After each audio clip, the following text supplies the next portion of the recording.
Hello and welcome. I'm Mercy, the Game Master here at the Be Monsters, and we are here with episode 13 in the Kingdom of Rin, which is part 5 of the battle for Capstone. If you have not been here for the previous parts of the battle, we have a 2,000 combatant battle playing out in our virtual tabletop Talespire, and there's probably been a little over 50% casualties so far. The human defenders are on their heels right now, but all is not said and done. Last time our players accomplished a lot. They managed to disrupt the orc ritual that was taking place on the rafts out in the middle of the lake, which was causing the unnatural mist over the battlefield and giving the orcs a bit of an advantage as they have good night vision. Furthermore, Alondite on the northern front managed to punch through the front line and make a charge at one of the siege weapons with the intent of lighting it on fire. So, although the front lines themselves are wavering for our human defenders and their militia cohort, there are some silver linings there. For one, with the dispelling of the ritual, that also raised the water level and has afforded the defending platoon at the harbor a chance to have a significant advantage against the orcs that were sneaking through the harbor, who are now partially submerged in water. So if those militiamen can hold the high ground there with the help of some members of Skabash's guild, then they'll be able to be redistributed towards the front lines to help with that, what looks like might be last-ditch defense up there. Kind of our last cliffhanger was that the party, after disrupting the ritual, found that there was one more platoon of orcs on boats out in the middle of the lake. So today, their big task is going to be to figure out what to do about that. So thank you so much for being here. The Kingdom of Rin is a custom campaign setting that we've played in for years off stream, and then a bit over a year now on stream as well. There's over 1,000 play hours of history here and a ton to explore. So we want to give a couple of quick shout outs. One is we recently launched a second campaign that we also stream here on twitch.tv/HereThereBeMonsters that also takes place in the Kingdom of Rin in the same timeline. So if you want some other perspectives of what's going on, that new adventuring party started out here in the Battle of Capstone, but the parties will be diverging after the battle. Also, if you like what we're doing and you'd potentially be interested in joining, we have a program that we call the Townsfolk, or the Peoples of Rin, which is run by Spio. And the Townsfolk is a way for anybody that wants to join and have a small impact on the world. You get with a game master, primarily Spio, and design a bare bones NPC and a business that then once a month you get together with him and make some rolls to determine whether or not your business is profitable and how you want to spend your money if so, or how you want to deal with debt if you have debt, and then do some very light role playing. So it's really fun. It's pretty light touch. It's about 10 minutes per month. You can head to discord.gg/HereThereBeMonsters for more info on that. Also, I think I went a little out of information on the, a little out of order on the information, but both the second campaign and the Townsfolk program are being DM'd for us by some wonderful DMs from the Mortal Woes tabletop role-playing community. Campaign 2 is run by Etma, and the Townsfolk is run by Spio, both of the Mortal Woes. So if you like what we're doing and what they're doing, you should go and check out their Twitch and YouTube channels as well at Mortal Woes. Last thing on that note, we are pleased to be joined today by a couple members of the Mortal Woes. Atma's not able to make it, but we have Spio here today, and Mama Woes are both here to give us another perspective during our large-scale combat, and we're very grateful to them and very happy to have them with us to expand our stories and our world. So thank you so much for being here. We're going to get into it, but first things first, we have a prayer for you. If you don't know the story on this, it was recorded by our friend Atkinson1020, aka the Bookfather, who is a professional voice actor and all-around wonderful content creator. And second, this is an in-world prayer, so this would be commonly recited in the households and churches and castles within the Kingdom of Rin, which is a primarily monotheistic kingdom in worship of Bana, the god of peace. So thank you for being here. Enjoy. The peace was lasting, long and true, from mountains to the ocean's blue. Man and elf and dwarf and gnome lived together, hearth and home. The cities grew, then kingdom came, the wise and true. Long may he reign. From cult to church, the truth was spread. The heretics were filled with dread. First they lied, and then they stole. The peace we had, no longer whole. They sought to kill and undermine, but truth was found before the time. We banished them, all but a few, then built ourselves a kingdom new, no longer marked by war and sin. Bana did give his grace to men.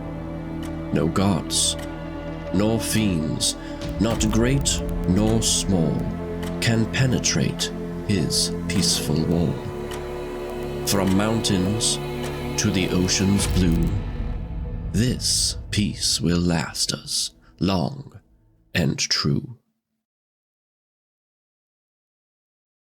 For anybody who has not had a chance to check out the last couple sessions here at the battle, kind of a quick recap for how this is working. We're operating in what we're calling meta turns, so that way we can still switch back and forth between kind of the two fronts of the battle, but at the same time, we don't want to be switching every 10 minutes because that can get pretty distracting. So we're operating in kind of a cadence of one meta turn being about 3 turns worth of actions. There is occasionally a little bit of leeway depending on exactly the circumstances and what's going on. And then the armies are, dealing damage to each other on that cadence. And our heroes are going around and doing everything that they can think of to try and help turn the tide of things. So that's kind of what's going on here. And we're starting off with the next meta turn here on the northern side of the wall where the bulk of the forces are arranged. So, before we do fully pull the trigger on that, Callie, did you have a chance to double check? Does the cavalry get back up for the humans? No. Okay. Well, it still buys them more space before another one gets knocked down. At least. Thank you for checking. No more pony.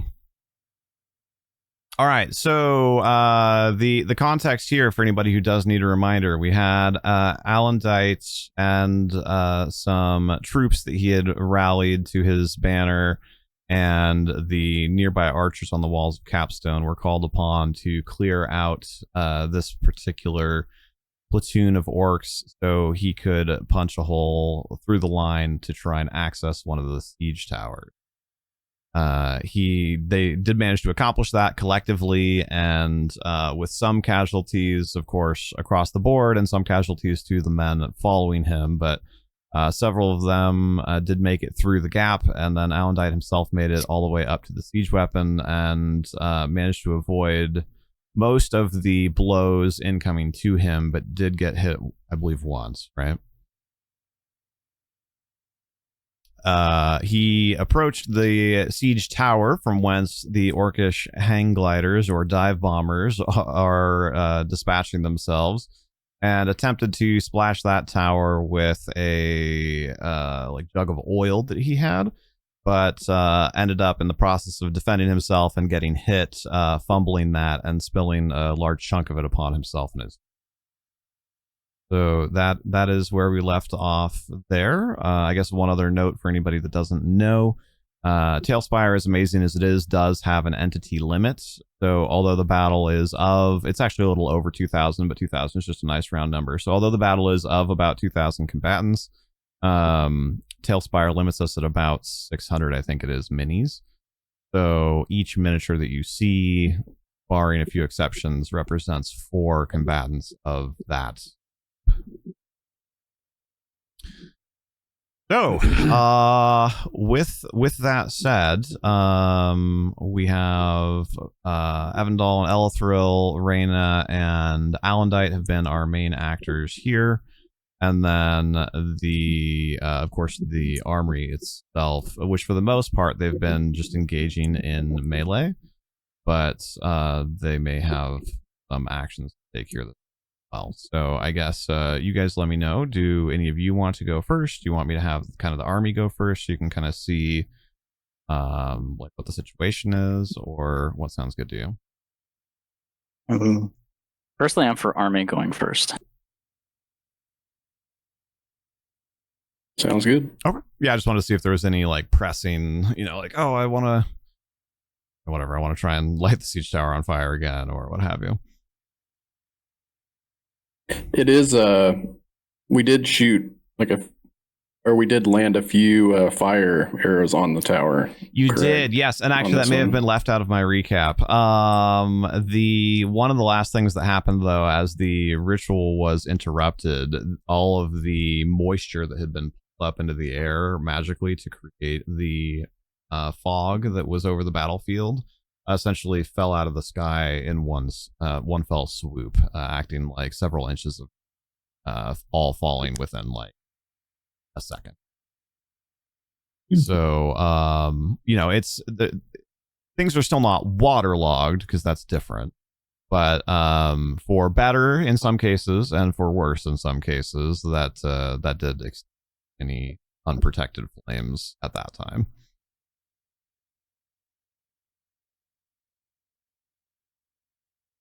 Is it actually getting light out? Raise your hand if you didn't listen. It's probably like pre-dawn, so it's maybe like just the first inklings of not even the sun, but like the pre-sun light maybe starting to come up. But I turned up the light a little bit more than it should be on the battlefield just so we can see things more clearly. Okay.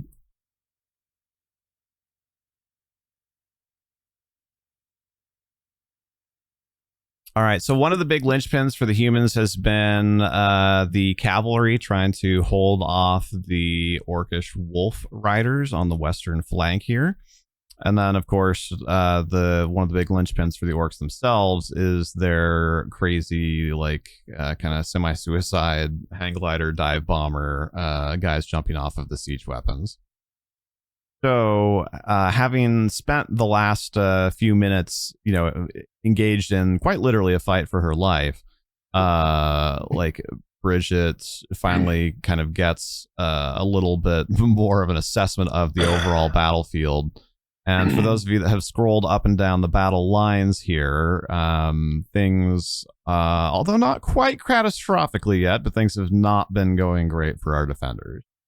Casualties are heavy, over 50% in pretty much everywhere, and approaching 80 or 90% in some places. The orcs do also have about 50% casualties, so like I said, the humans are not getting routed just yet, but things are looking rough. So one thing for Bridget, as I touched on as we were getting started, is she also personally is in some danger, and that hadn't been previously addressed with dice rolls, so we do need to Jesus. Essentially just check for 3 meta turns worth of attacks that may potentially hit her. Wow, there were 3 19s in there, but Did you just kill Bridget? No. Sure about that? Yes. Like I said, she is primarily a defensive expert.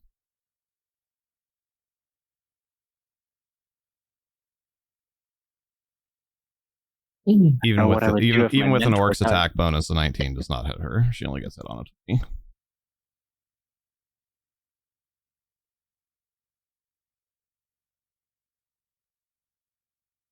All right. So yes, using her shield to block various blows, and as some of you may remember as well, it is a magical shield. So she occasionally even like throws it to like intercept the like jumping attack of one of the wolves on one of one of her compatriots or something like that, and then calls it back to her. And then she backs up just a little bit. For the most part, she has 100% been at the front of the charge, but she backs up for the briefest of moments to kind of assess the battlefield, and then like pulls out a small horn that she starts blowing, and then she goes back to fighting.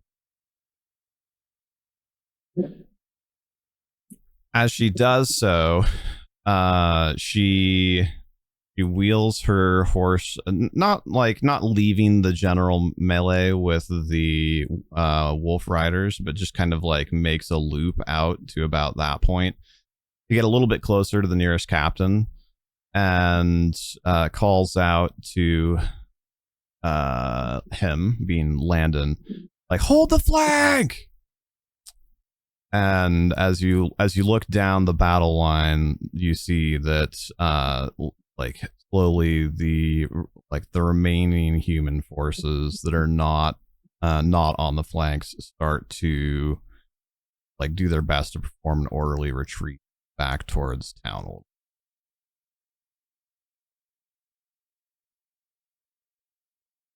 It's going to take me a second to actually get them moved. That's kind of the situation here. Is Bridget and the cavalry are still fighting the cavalry.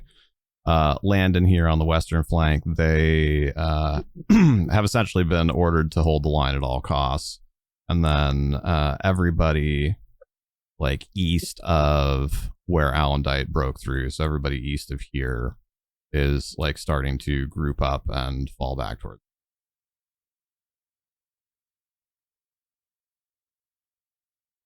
Then you guys can start describing what you're doing while I get moving on some minis. All right, those on the wall. You guys want to go first?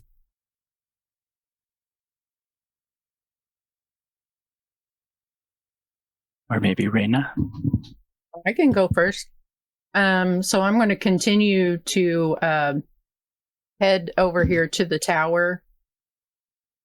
And as I do, I think I'm going to let the guys on the fence or on the wall, let them know that you just remain ready for fire.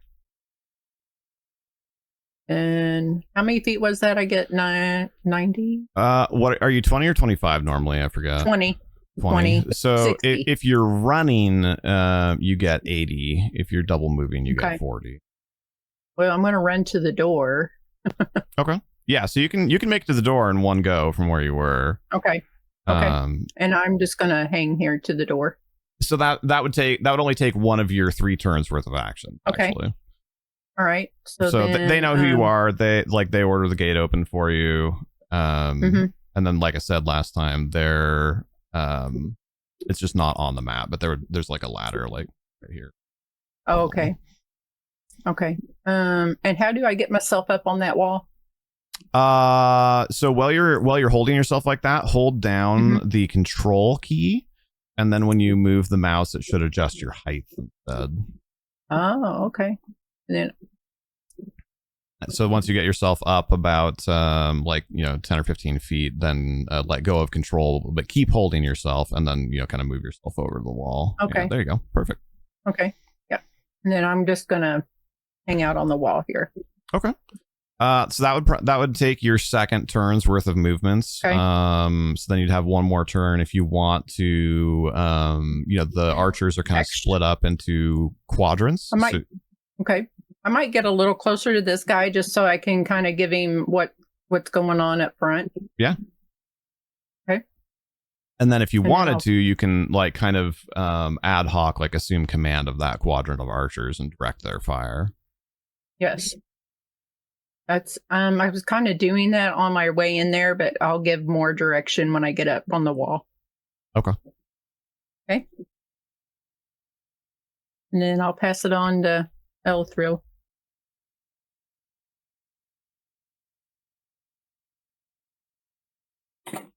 You said each meta turns 3 rounds, right? Yes, sir. Okay, so it should be 4 rounds of the Entangled spell on the Wolf Cavalries. So Elithriel is just like holding his hand out, eyes rolled in the back of his head, maintaining concentration on that spell, and Elithriel is just going to be yelling and try to send, a concentrated volley over towards the wolves to do as much damage as possible. Okay. So, and it's fine, but just to confirm, last time your kind of strategy had been to try and light the siege tower on fire, so you're pivoting that this time to try and help protect Bridget. Correct. Yeah, since the rain's kind of washed over, doesn't know how effective that'll be. Sure. I guess since the boards are now saturated, so we'll just focus fire on the wolves.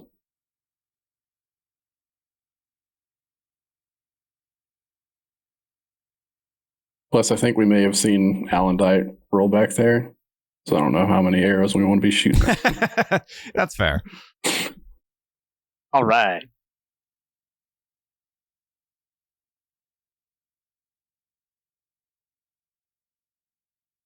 So speaking of Alondite. My go? Yes, sir.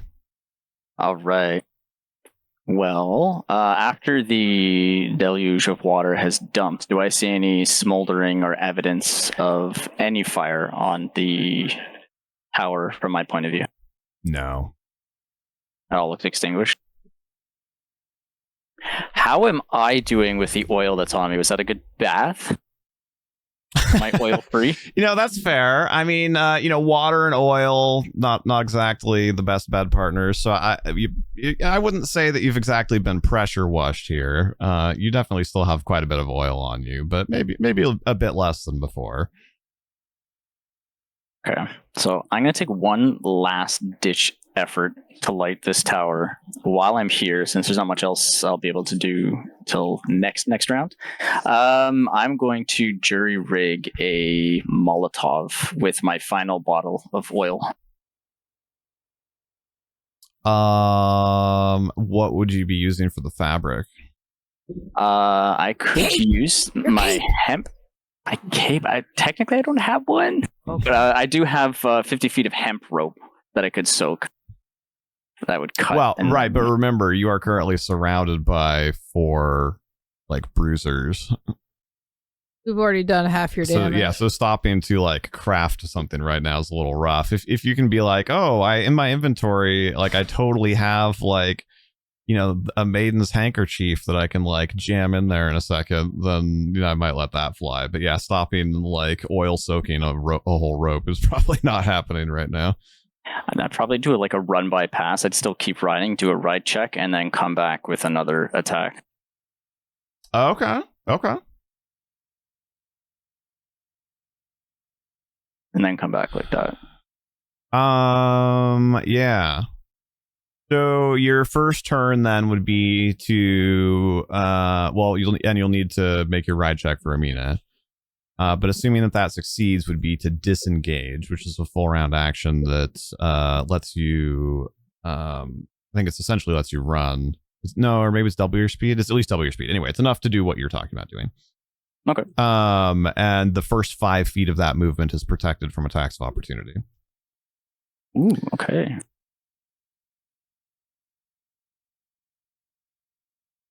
Nine plus 12. Okay. And I forgot that one's either a 15 or a 20, but either way you get it. So. All right. And, Alondite, you definitely, you're close enough. You're what, probably, 200 feet's pretty far, but, close enough to hear yelling. You hear, Bridget, ordering the nearest captain to, hold the line. What you're doing. You probably haven't been around enough to necessarily know what the horn means. If you want to try and ascertain some of that, you can roll spot or without wasting anything. Do I do a listen check? Well, I mean, listen, like you hear it. It's whether or not you know what it means. I think is the thing. Sure, I got a -4.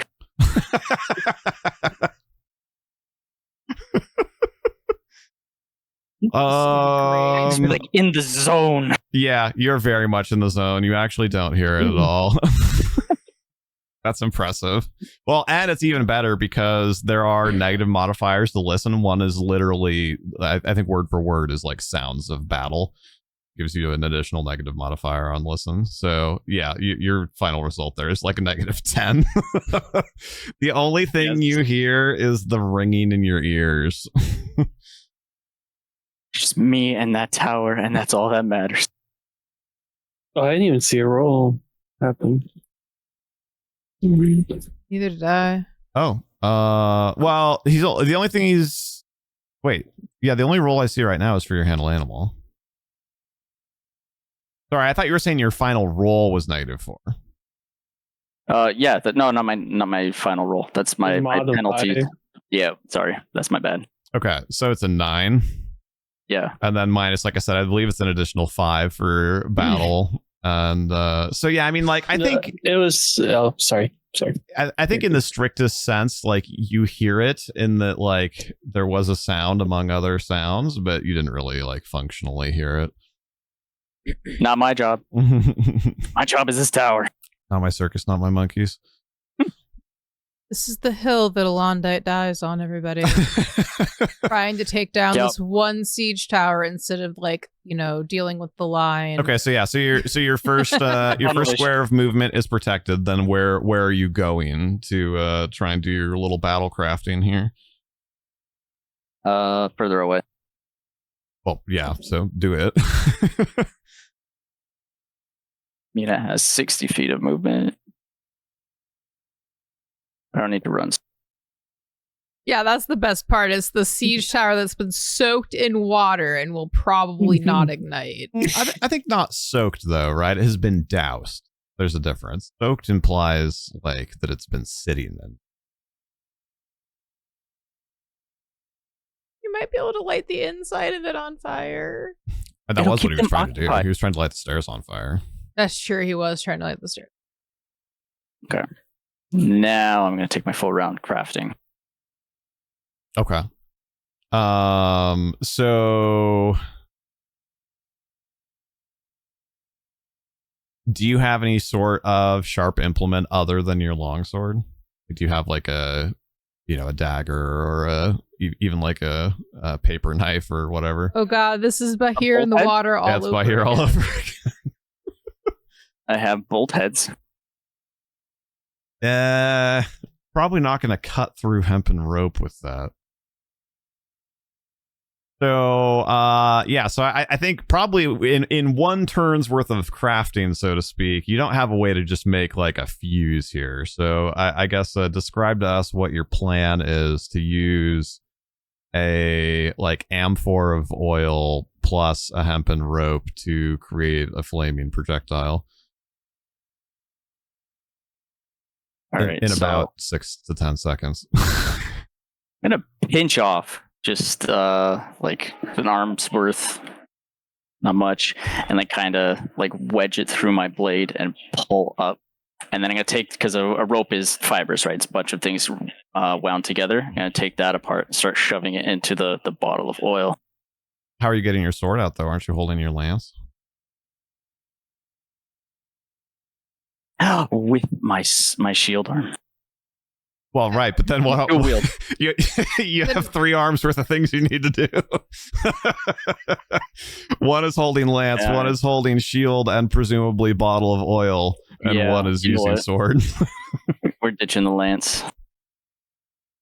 Oh dear. I'll get dropping it. Not attached to me. Yeah, we're dropping it. All right.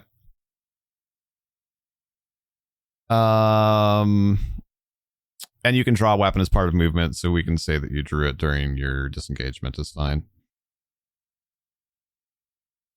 Callie, can you try and find something lance-like to put on the ground, kind of here-ish, like we've been doing with Ava's axes?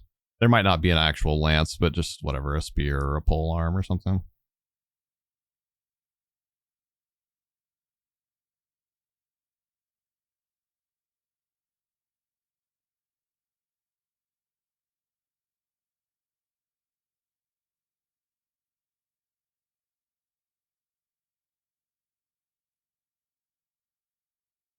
And then he can do that in the background. So carry on, Amorous. All right. Then with my whetstone, or sorry, my flint and steel, I'm gonna light it.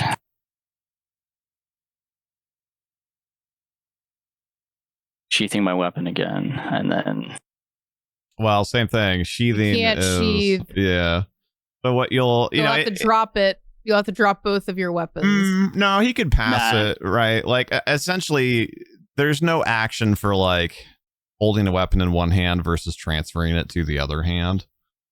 So I don't see why you couldn't, you're already like, kind of pulling the sword out, kind of sticking it under your arm and like grabbing the rope and kind of like slashing it down on the sword. So you've already got it kind of like wedged somewhere.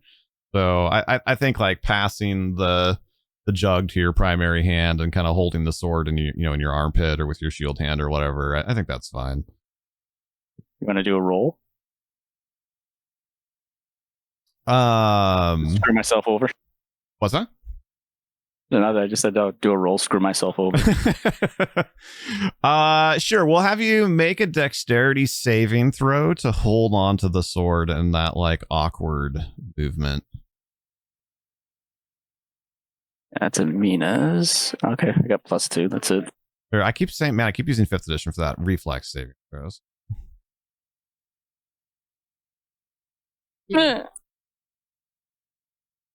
What's the total? You said +3? 9 +2.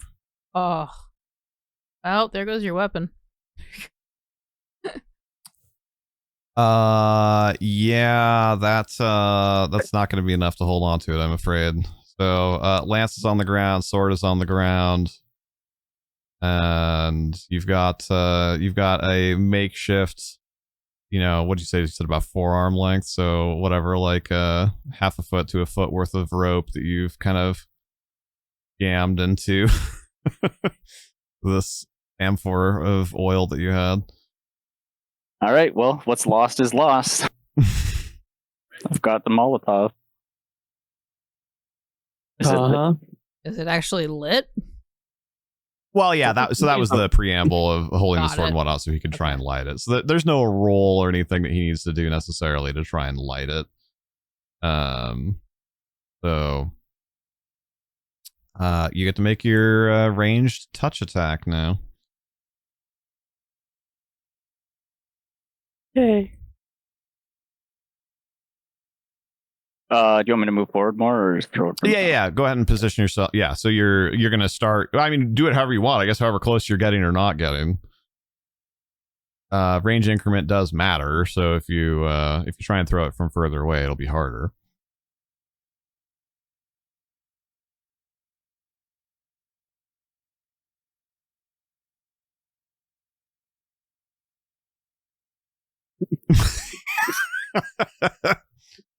Rocket, here comes the one after dropping all your weapons behind the enemy lines.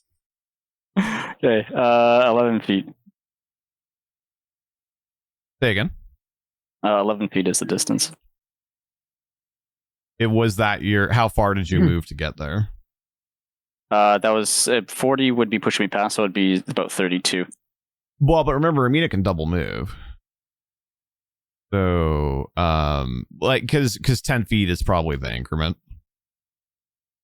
So you probably want to be within 10 feet if that's at all possible.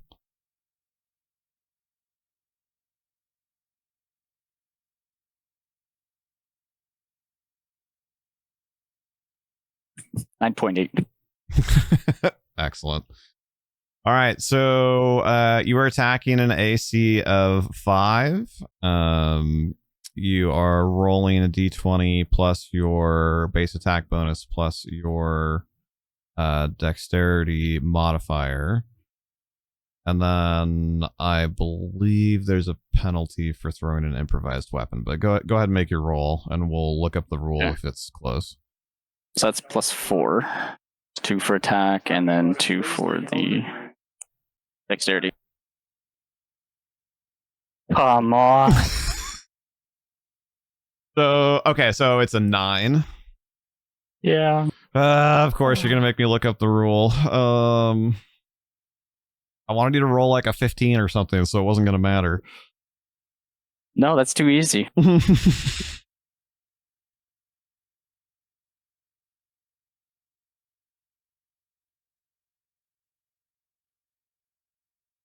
Oh, it says if improvised tools, would it be considered an improvised tool? Hold on, I found it. So thrown Just weapons. space It is possible to two. throw a weapon that is not designed to be thrown. That is a melee weapon that doesn't have a numeric entry in the range increment. But a character who does so takes a -4 penalty on the attack roll. But a Molotov is supposed to be thrown. Yeah, but I mean, also, right? He just field crafted this in 4 seconds. All right. But anyway, it's a moot point because it's a -4, not a -5, and he needed to hit an AC of 5. He rolled a 9. 9 minus 4 is 5. So, Wow.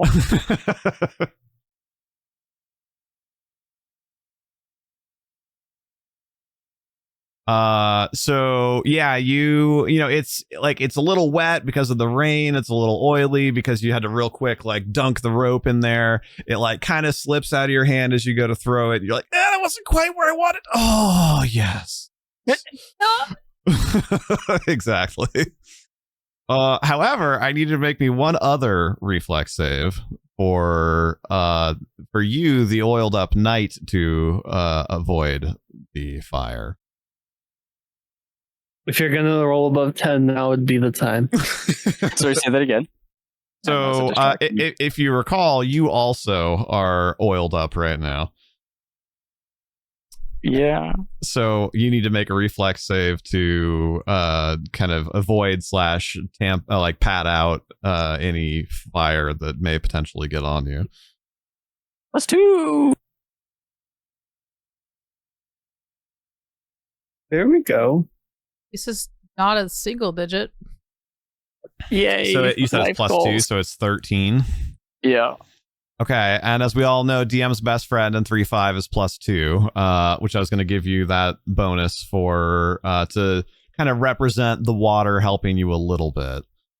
So I'm going to say like you are not taking damage, but like the wood from your shield is on fire a little bit. Like Amina's barding is on fire a little bit. Like you're going to need to get like take at least a full round action soon to like put that out, or it is going to spread.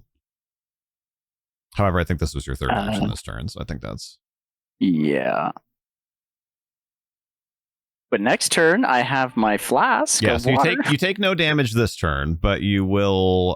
So you managed to avoid that, but I'm going to say it's close enough that you still have you have like a latent dot essentially.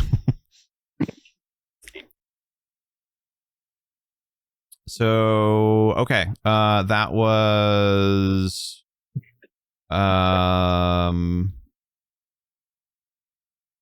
is there anything in particular that you were wanting Evandal to do while he was up there? Or was he just kind of helping command the crossbowman? Yeah, I think he would just use all of his actions to command fire over towards the wolves. And and of course he can grab a spare bow or whatever and fire off a few shots himself. It doesn't probably mechanically change anything, but just thematically. The tower is not on fire. Well, sorry, it was not on fire. It is potentially about to be. So, as discussed last time, it's a little bit weird, but the way it works is the object gets to make a reflex saving throw to avoid catching on fire. Whoa. Freaking yeet. Oh, the low rolls come to you guys' rescue finally. Universal roll numbers. All right. You said you were kind of aiming it like at the stairs, right? Yeah. At least that's what you said last time. So put a couple flames kind of right around there. Excellent. So probably nobody else can see it just yet, but yes, Alondite, you see, despite it being a very rough road to get there. That's an understatement. You see your plan to fruition, and you do see some fire take hold on the inside of that, which of course would not have gotten wet from the, I'll say, rainfall last time. That being said, your friends are going to come up and try and make you pay for what you've done. And surprise, surprise, when you rode around the siege tower, there were in fact guards flanking it on either side. No way. There's more you say? So, frustrated at your quick-footed mounted evasion of them last time, the original four are going to try and attack Amina this time. Oh my word! Thank the That Lord. What is Amina's AC? The 13. Okay, so I know you have a thing you can do, but the 11 would be it's either a 14 or 15, but either way, the 11 would hit. So show us your writing skills. Let's do it. Come on, high number. Come on. 12 plus 4. That's 16. What's the DC on that? Or, oh no, that's the one. It makes your roll into the AC, right? Yeah. Yep. Okay. So yeah, describe that for us, because that's pretty sweet. So this is all Amina's writing skill. I kind of just like nudge her in the knee and like kind of lean sideways, or kind of tries to swing at me and Amina at the same time, but we like kind of just dodge it barely, and it kind of clips Amina's tail on the back end. Yeah, she gets like a bobtail. Instead of being like 2 or 3 feet long now, it's like a foot long. Yeah, that was really close because the attack was a 15. So it was a 15 trying to hit her 13, which would have hit, and then you made the ride check to get a 16 and just barely pull out of the way. Okay. There are 4 additional friends here.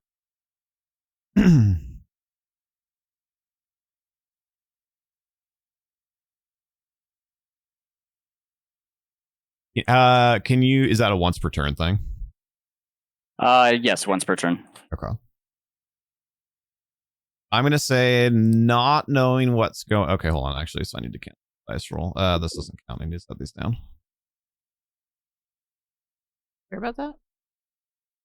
I'm going to say that not knowing what's going on, 2 of them see you, like, you know, and like kind of focusing on you. So the first 2 attack you, and then the second 2, which were kind of the further away from you, see their other compatriots attacking Amina. So the second 2 are going to try and attack Amina.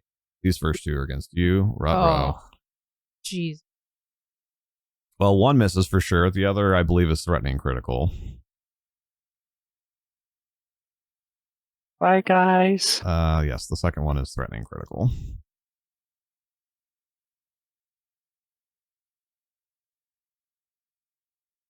Oh, thank God.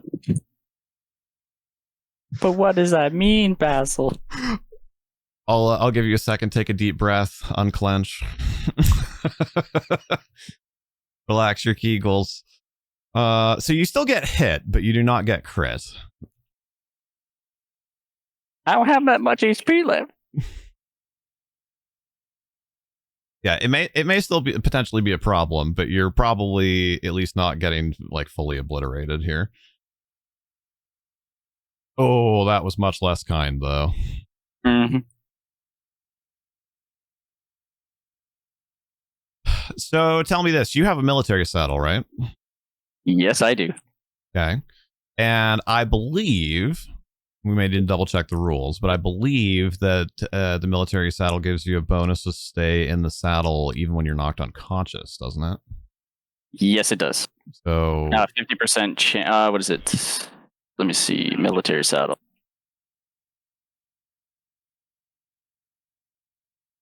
It goes from like 50 to 75 or something. Yeah, we'll up here in just a second.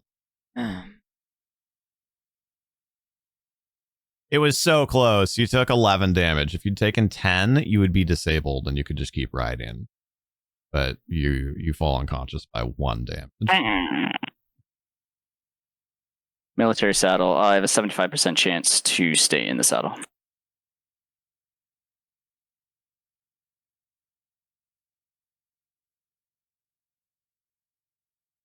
Huh. I didn't know that a normal saddle had a 50% chance. So even just any saddle is way better than I thought.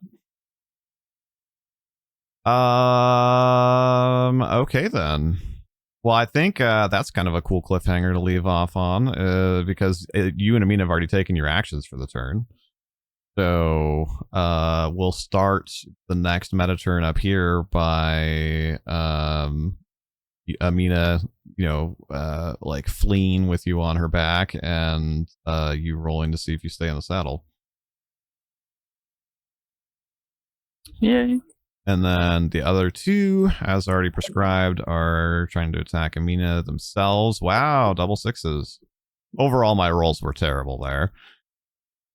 Like, yes, I know that you did get downed, but considering the risk that you just took, the fact that you are that you have a chance of getting out of that is kind of insane.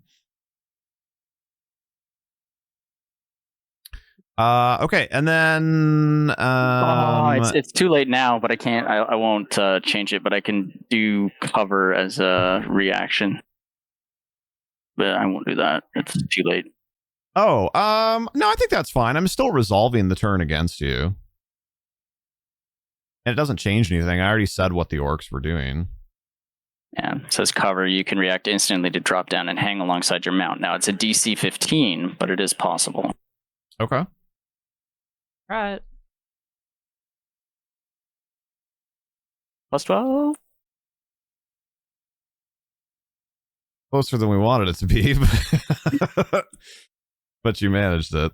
Okay, so, and then that negates the damage completely? It basically I'm using Amina as cover, so now Amina's in the line of sight. Oh, so she takes the damage. Oh, so Amina got hit by Yeah. the damage and stuff. Okay, how much health does Amina have? She has the same health as me, 20. Okay. Because we've never really had to track. Or is it 28? Amina mounted, I'm 20. No, she's 28. Okay. So she takes 11 damage.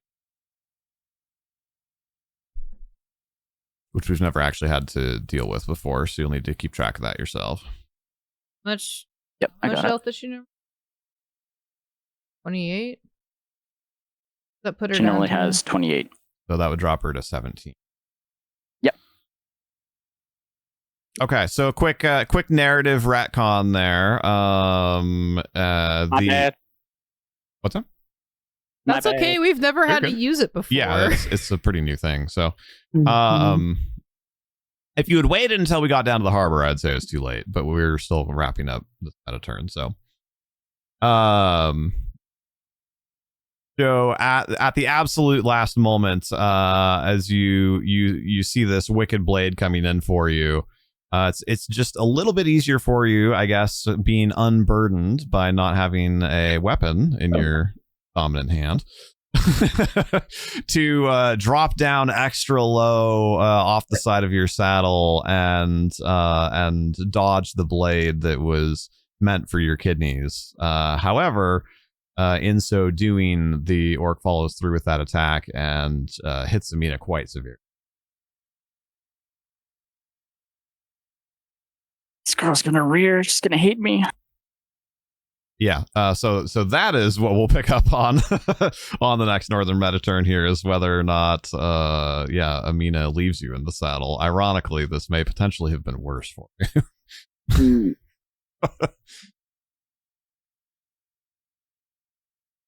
Okay, so I think that's, or no, I guess Reyna still had your third turn to work with the archer. Now that I've kind of moved some of the retreat a little bit, where would you like them to direct their fire?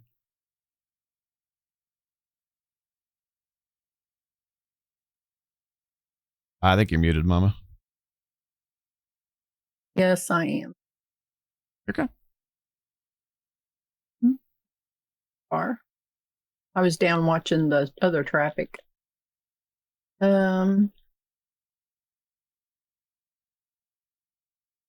did we, to my right, out here in the field, do I see orcs surrounding the other captain down here? Yeah, so you see the two easternmost platoons of the defending militia start to collapse back towards the town, and the orcs, of course, give chase. The orcs on the furthest side were a little further away, so not as many of them managed to, although it looks not as many of them managed to give effective chase this round.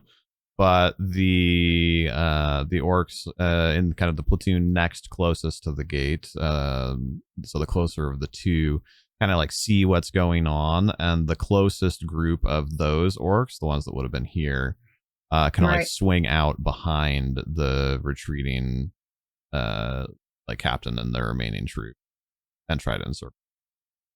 Okay. I think I'm just gonna use this one to talk to the guys on the wall to focus on the orcs here following the group towards is this the east? Go ahead and hit M for your measure and use your globe so we can see what you're talking about. Sure, absolutely. Right here. This guy. These guys. Have them more concentrate on these guys here, this group. Okay. That are looks like they're coming up behind the captain and the team there. Okay. And I'll holler. It's for the guys here on the wall. Yeah. And I'll pass it on to the one that's next to me and have him pass it on to concentrate on the team there. And similarly, the each crossbowman that you see is also 4. So, there's there's crossbowmen from here to here are like the 4 that you're currently talking to. And there's the next group similarly, like they're a lot closer than they look. The next group is like here. Right. And then on the far corner there, we got another captain, right? So they'll relay that all the way down to him. Yeah. Focus on them. Yeah. That's what I'll do for that. Okay.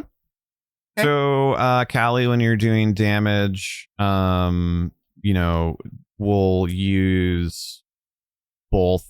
So this whole half of the archers will do damage over here. Oh shoot! Did I not move their captain? Hold on, that could have been dicey. I'm glad I noticed that now before that got bad.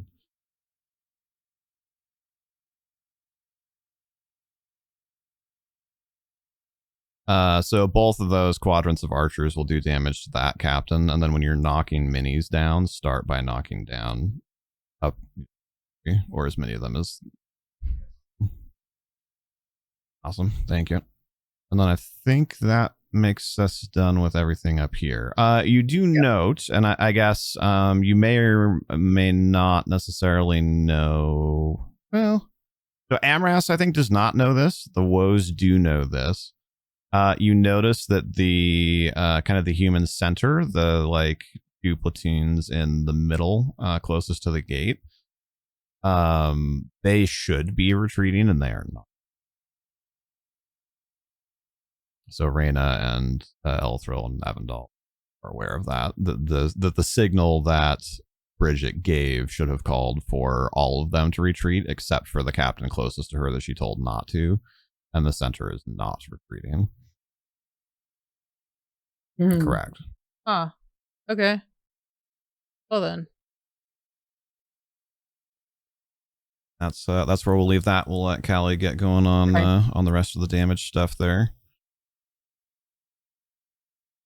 About an hour.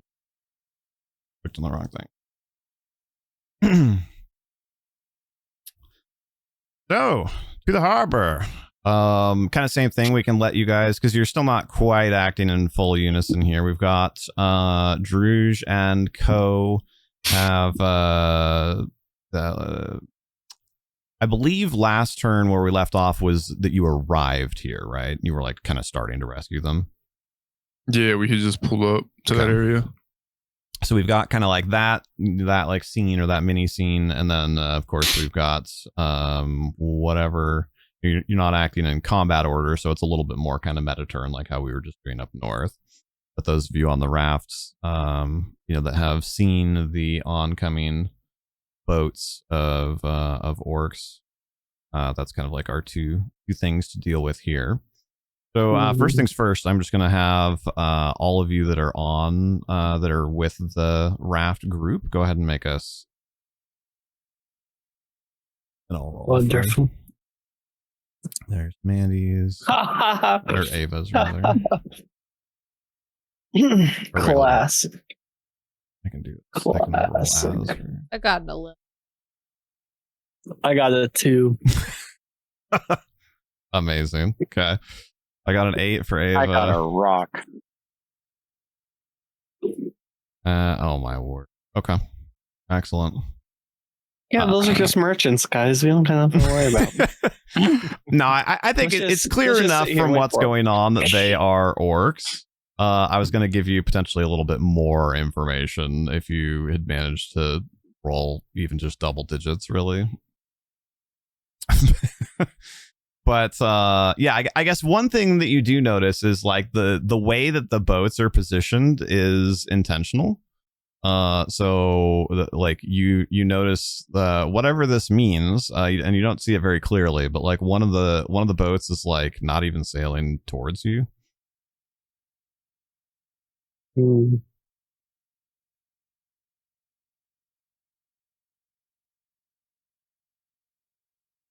Like it's sailing like this way. Yeah. What direction are these peoples going? This way? What people? Sorry. Or are they the people to our right? People that were fleeing. Oh, yeah. I mean, obviously, they're long term. They're probably not going to sail straight into the orc vessels, but broadly speaking, yes, they're going south. Like they're going toward that area. Like they're trying to get like southwest. Right? Yeah. Like they're going Exactly. southwestish. Okay.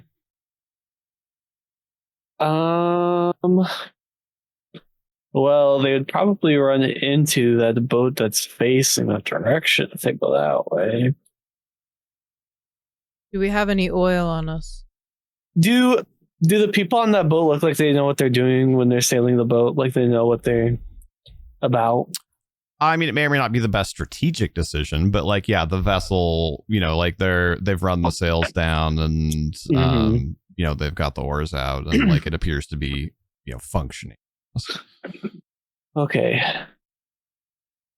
I have no oil. Is there randomly oil in our boat chilling? I doubt it. Believe it or not, highly flammable materials not as often carried around on wooden sailing vessels. That's unfortunate. I don't know if Vado or Ava would ask. I can creep on their character sheet. I guess so. Yeah, if you want answers to that, let's have Druge do things while I look at that really quickly. For that, I shout back to Druge. I think we should light one of these boats on fire and Wait, send I it might after. have... No, I have torches. I don't have... All right. Well, if Gabosh is yelling that to me, it piques my interest. What boats? So I'm gonna do a spot check. Oh, right, because you were close enough. Yeah, there's a lot of stuff between you and them, and also like the fog only just recently cleared, so yeah, good call.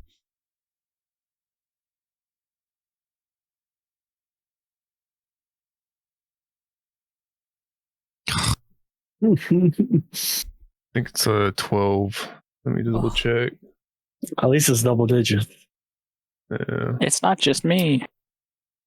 Yeah, well, and also like she said over there, right? And I'm assuming you're like waving your arm or pointing or whatever. Oh yeah. So you get like a +2 if you're looking in a specific direction, because otherwise you're considered to be like omnidirectional.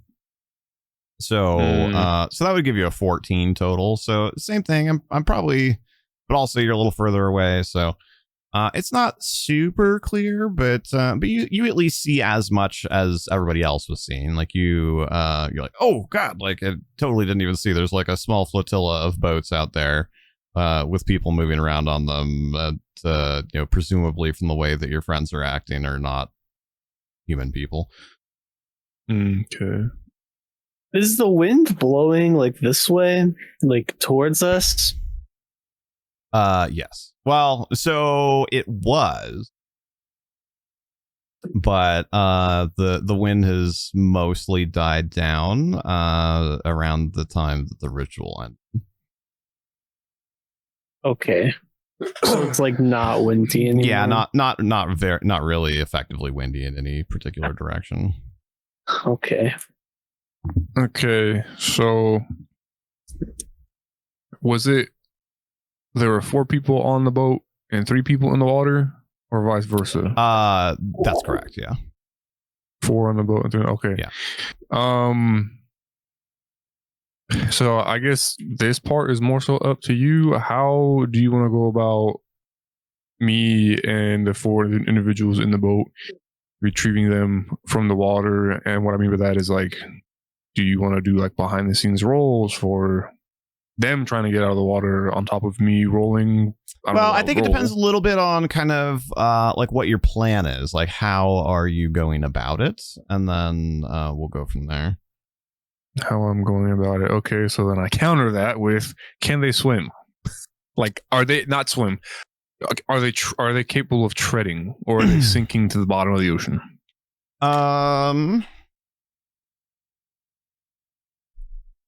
Let the mood dice decide. One of them is treading water well. The other 2 are at the surface, but are actively drowning. Okay, are they calm enough to listen to a quick 30-second water jazzercise session? Teach them how to teach them how to tread. Okay. No. For those that don't know, when the instinctive drowning response kicks in, your feet drop below you, your arms go out to the side, your head tilts back to maximize the distance between your mouth and the water, and you lose the ability to speak, call out, or listen to instructions. All right.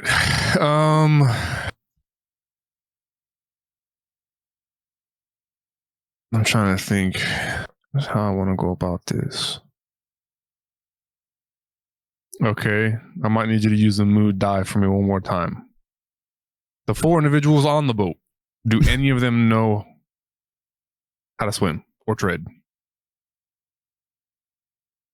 Well, I was using the mood dice because it was more, kind of like what, like, are they like happy, like, are they panicked, etc. Oh, I see. I see. So for those folks, I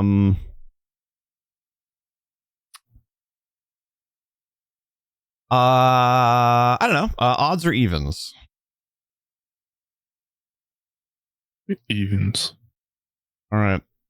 Every D4 that rolls an even number is one of them that knows how to swim. God. Okay. All right. So 2 of them know how to swim. Swim or tread? Like swim. I mean, there's still a difference between swimming and like, swimming out and rescuing somebody. But you could. Yeah. You're like, hey, does anybody know how to swim? And 2 of them are like, yeah. They're not like. They get the implication. They're not super excited about it. But 2 of them are like, yeah, I know how to swim. Okay.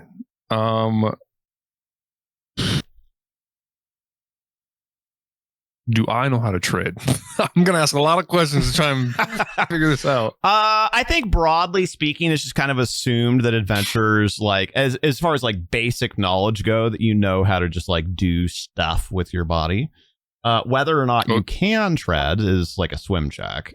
So there's that. But I think, broadly speaking, like, oh, do I know how to, do a little wall run and jump off of it? Do I know how to swim? Do I know how to tread water? Like all that stuff is yes. Whether or not you can execute it may be different, but okay. Would you be able to use a little globe thing to show me exactly where the 3 individuals are? compared to where our boat is? Well, you can only place one at a time, unfortunately. But oh, right, and it gets weird because it doesn't want to attach the globe to the surface. It wants to attach it to the bottom. Yeah. But I mean, you guys were like boating your way over to them. So, like broadly speaking, they're just kind of Or I guess the more important question is: are they all three like within arm's reach of each other as we're boating over to them?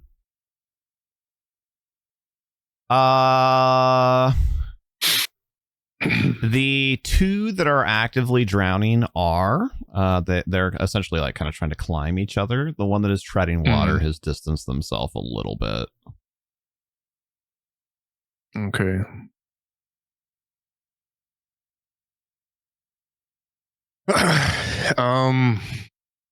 There's gonna be a lot of moving parts. I don't know if it's gonna be successful. Well, I can clearly see. Oh, that's an anchor though. All right, so I see rope on the anchor. Is there just like freestanding rope in the boat? Yeah, there would be at least one length of rope that they'd use to tie it off when they got to the dock, potentially. I mean, like, yeah, the docks also have rope for that, but do you really want to show up at the docks and have that rope not be available and then not have a rope? Yeah, I see. All right. If they are close enough to the boat, this is what I'm going to brief to the two individuals that know how to swim. And this is like, it's short and sweet because they're drowning. The plan is, all right, and I guess I can do a swim check to also create, like, be a part of the chain, but I'm going to be a part of the chain that's holding onto the boat still, just in case my swim check doesn't go all that great.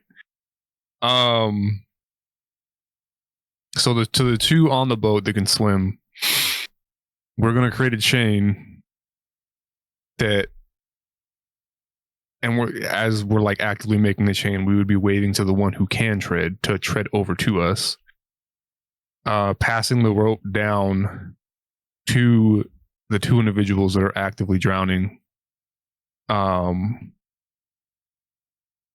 And are you thinking like, so the two that can swim, are you wanting them to like essentially one hold on the side of the boat and kind of tread water, and then the other one kind of like link arms with them? Is that what you mean? Yeah. Okay. Like, yeah, we would make a chain with each other going out to the individual that is actively treading already, and then passing the rope down while having the two other individuals that are still in the boat, tie it around something, anchor it to something. Okay. And then once we get the rope all the way down to the end of the chain,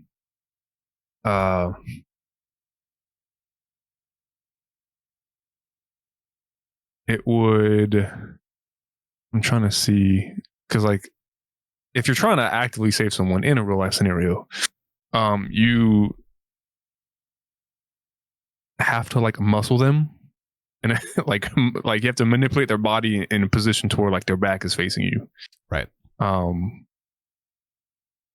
So I don't know if it would be possible, but the person that's at the end of the chain, if one of the individuals' back is facing them, he would grab them first and pull them to him. And then as he pulls that body to him, wrap the rope around him, and it doesn't have to be a perfect knot, but to create a knot that's tight enough that the two on the boat would be able to pull him in as fast as they could, untie it, and then throw it back out, and do the same thing for the second person that's actively drowning. Okay. Yeah, I like it. So what was the only thing I missed was what was the solution for the person that's just treading water? I forgot what you said you were trying to do there. Our chain would go out to him, and he would be the end of the chain. Got it. Okay. All right. So are you trying to include him in the rescue of the other two people?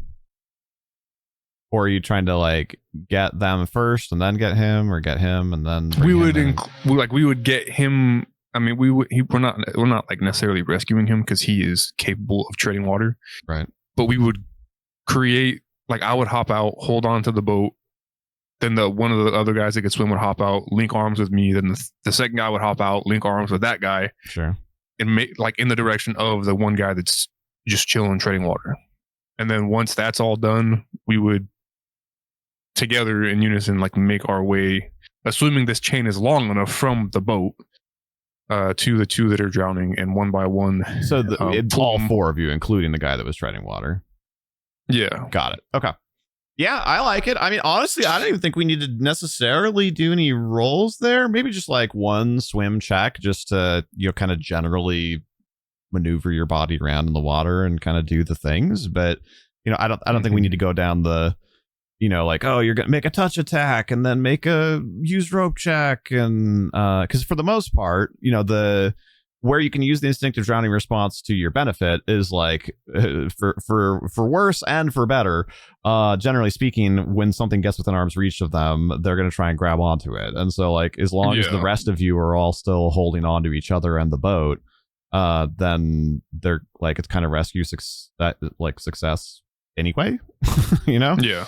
So yeah, just make me one swim check and I'll do the same for the other folks. And this is a swim check for me getting in the water? Well, yeah, just kind of all of like your part in that whole process is just kind of being represented by that. 15. Okay.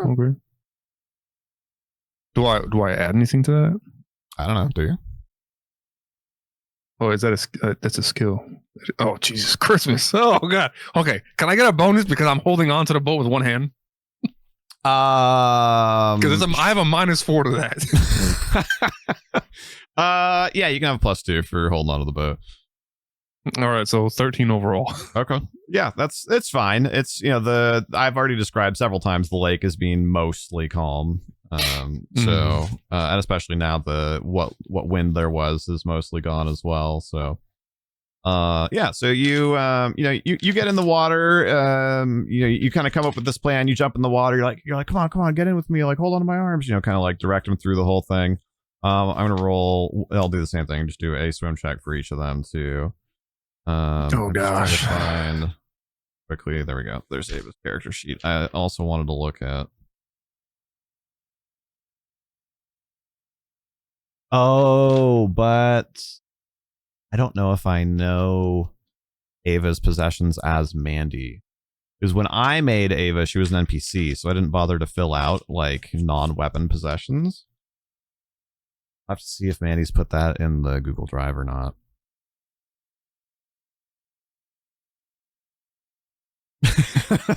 Under the sea. Okay.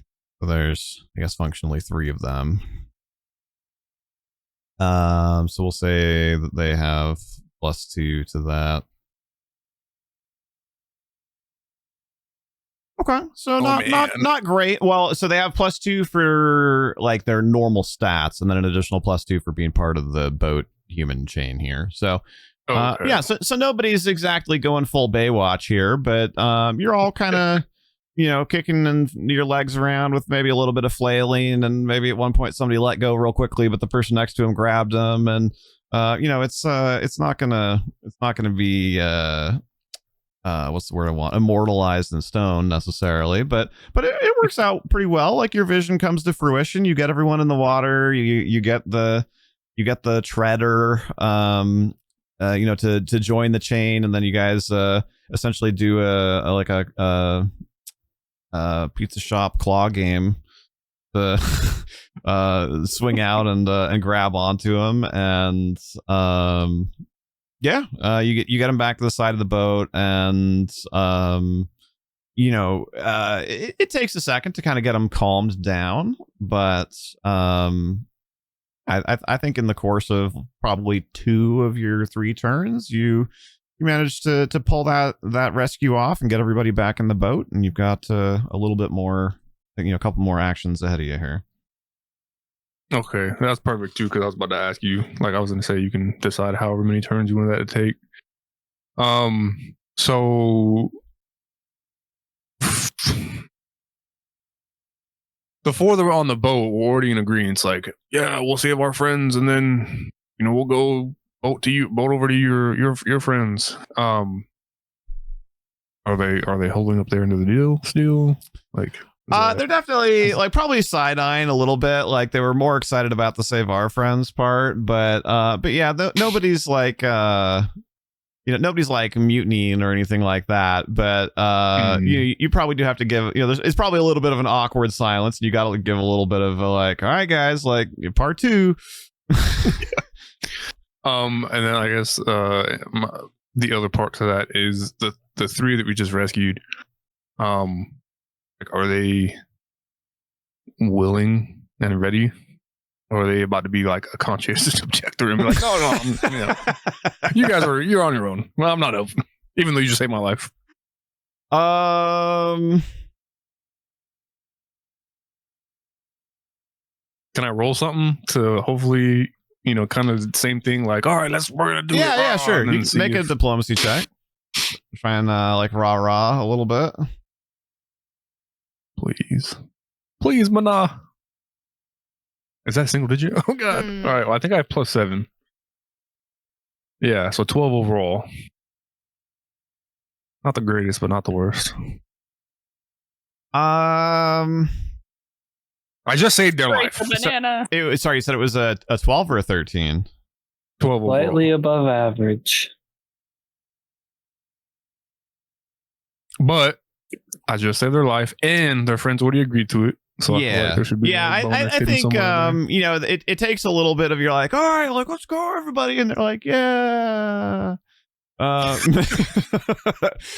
yeah, you managed to get them on board. I mean, they're probably still not exactly gonna like get involved in a boarding party melee with the orcs or anything, but yeah, they're they kind of, it takes a few seconds, but you kind of like, yeah, come on, you're kind of like cheerleading a little bit, and then their guys are like, yeah, we saved you, and you're able to build up the energy. It's maybe not quite what you were hoping for, but yeah, they managed to, you got everyone kind of as riled up as they're going to be, and they a couple of them grab onto oars, and they start running the ropes and whatnot to get the jib turned, and turn the rudder, and get the boat maneuvering towards where everybody else is. Okay. Well, yeah, I guess the remainder of my meta turn will just be moving however many feet I can move towards them. And then just to throw in like a side note, when the other folks were like, yeah, we saved you, I like emphasize like pointing at myself like, yeah, I'm we too, so you should help me. Excellent. And then I have to roll something to see if I move 20 feet or 15 feet per turn or something like that, right? So it was like strength checks to row the boat, was what I was having Bahir do. But that was more of a way to kind of represent like uncertainty on the boat. So yeah, I think for the sake of the NPCs that normally operate this boat, operating the boat, we just assume that that they're capable of doing that.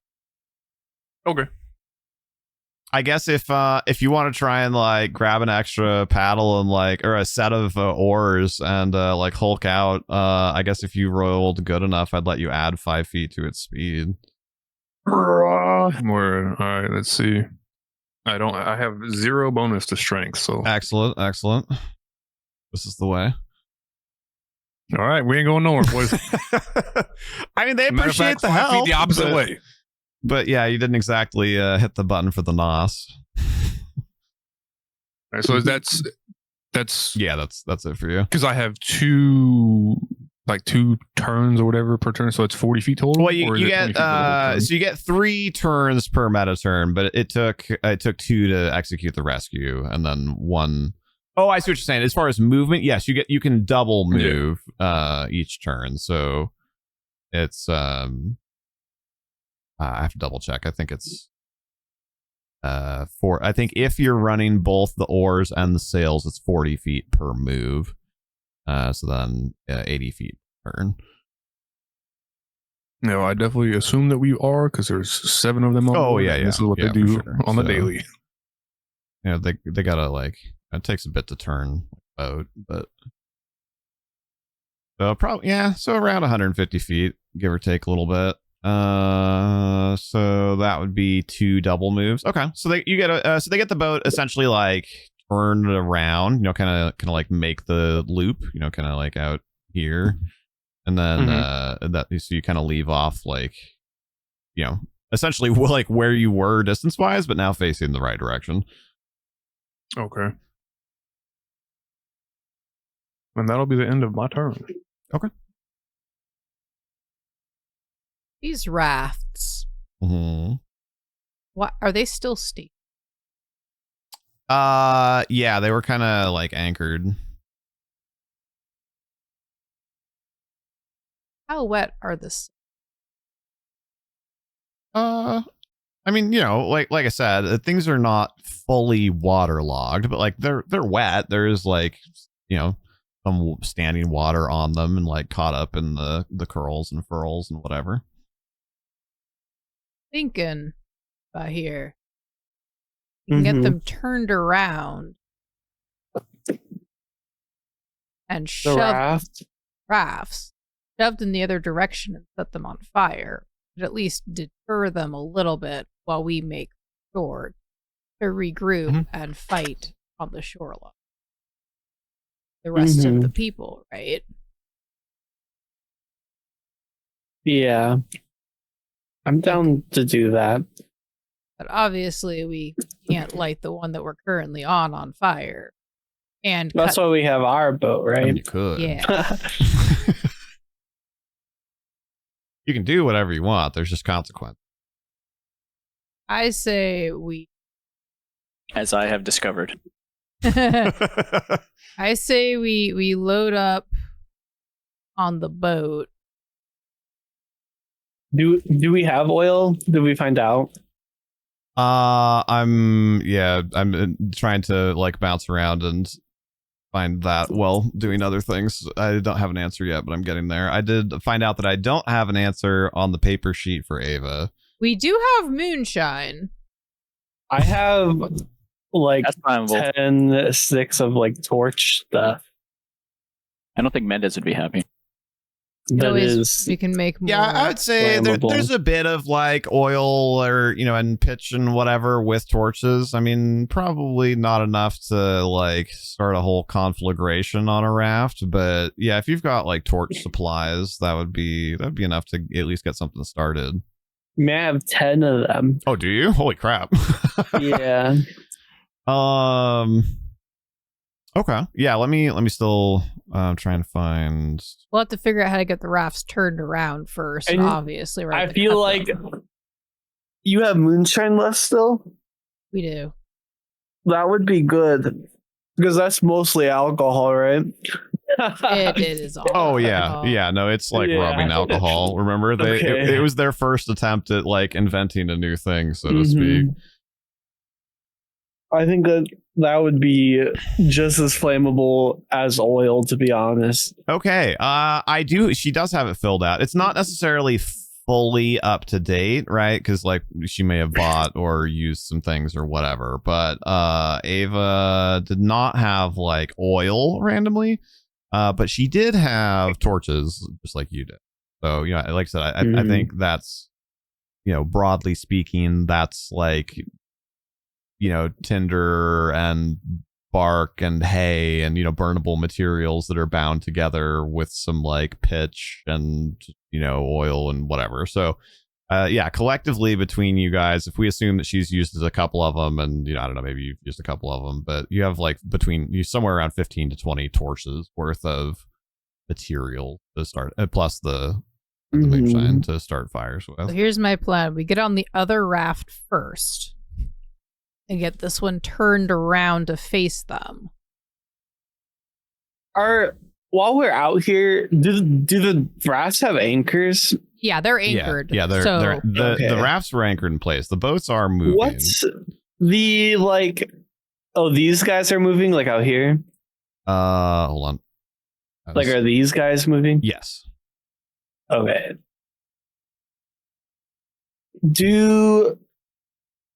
So I don't know how we're going to get the rafts because I assume like the waves are coming like towards land, right? towards the shore? I mean, same thing. Like it's just like very lightly choppy water at this point. There aren't. Because remember, this isn't the ocean. This is just like a large lake. We might be able to get it turned and shove it in the other direction. See if it helps. I think if we're gonna do that, like since we can see Druge like coming to pick us up, I think we do it on the better boat, the bigger boats, right? Because that's gonna move through the water easier, right? Because I feel like with the boat we can aim it a little bit better than we can with the raft. So here's the other thing: is we got to get one of the rafts out of the way so that we can move the boat. Get the boat. Also, the boat is anchored right now. Yeah. Well, we're gonna cut the anchor. We don't need that. Just saying. Yeah, we don't need the anchor. So what I'll say now that you guys have kind of hatched this plan is like let's say that you have 15 for torches, and then we'll say that the alcohol has 5 torches worth of accelerant. And you guys can kind of like distribute that how you want among the things that are here. So like if you use like all of it to just like turn this boat into like a straight up Viking funeral boat, then it like it may potentially hit less orc boats, but it will have a much higher chance of like starting them on fire.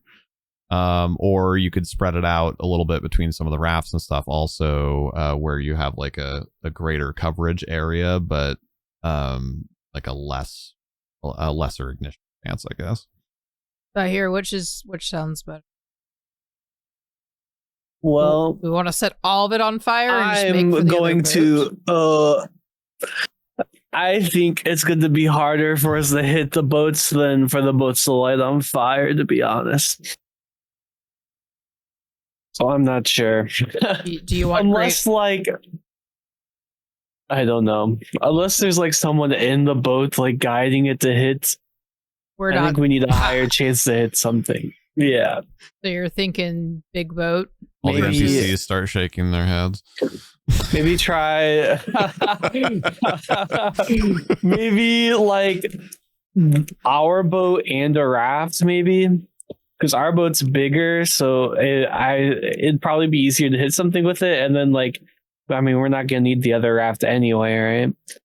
Let's load up onto the other raft. Could we also take down the like canvases and like add them to the fires and make them bigger? Well, I was gonna turn like that. I was gonna start the fire with the sails. So either way, yeah, because if the sails are vertical, if the mast like burns and falls over, right, that might be helpful, but also it might miss. Or if you pull the canvas down to like down to the bottom, then it's gonna work better with your accelerants. I think pulling the canvas down would be better because we can't control which way it falls over, but we can control somewhat theoretically which direction the boats are going. All right, let's do it. We'll load up on. We'll load up onto the other raft and turn the boat and this raft that we're currently on giant torch row to shove towards them. Okay. How are you distributing your 20 ignition points of fire stuff? I'm thinking it'd be like 13 to 14 on the boat and the rest on the raft. Yeah, probably. The boat's probably gonna I don't know, like the boat might take more to start the fire, but I feel like there's more stuff on the boat to keep the fire going, right? Okay, let's do it. I'll run and jump. The 2/3 in the boat, 1/3 on the raft. Yeah. Okay. Yeah. Plus, we have to not be before we light anything on fire. We will do things to move the boat like over this way. I don't know how you want to like. Yeah, so that was going to be my The other little question cut is, do you guys anchor want to try and maneuver vessels, or do you want to try and enlist Druzh's new friends to help with that, or... Depends on how much time we have before those boats get to us. Yeah. I mean, I can at least row the... I don't know if we want to cut the anchor, though, if I start moving the boats over, because then we can't control the boat anymore. So obviously there's some assumptions baked into this, but if they are like fully effectively crewed like Druzh's boat is, then they could get to you like, in the next, I'll say minute, so to speak, but like they could get to you next meta turn. But like I said, there's some assumptions baked into that may or may not. Okay. So we have like 3-ish turns to possibly set stuff up right So now we really before don't have they time. get to us. We really don't have time for Drew to get here to make the decision stuff. So you need either to light it on fire and shove it, or So I will commit, like I'll give all of my torches stuff to you, Skabosh. And I'll commit all 3 of my turns to like getting the boat to where we need it. Will probably be what I will have to do. Okay. And then like, well, and maybe... and Rubato and Ava are still here, like especially with something like this where they're not like in imminent melee combat danger or whatever. They can help lay out torches and douse things and moonshine and whatnot. Yeah, I'm sure. I don't know if I can do Rubato's like voice, but like really isn't the way I wanted to use the moonshine. like takes a little swig of it before he starts pouring it out.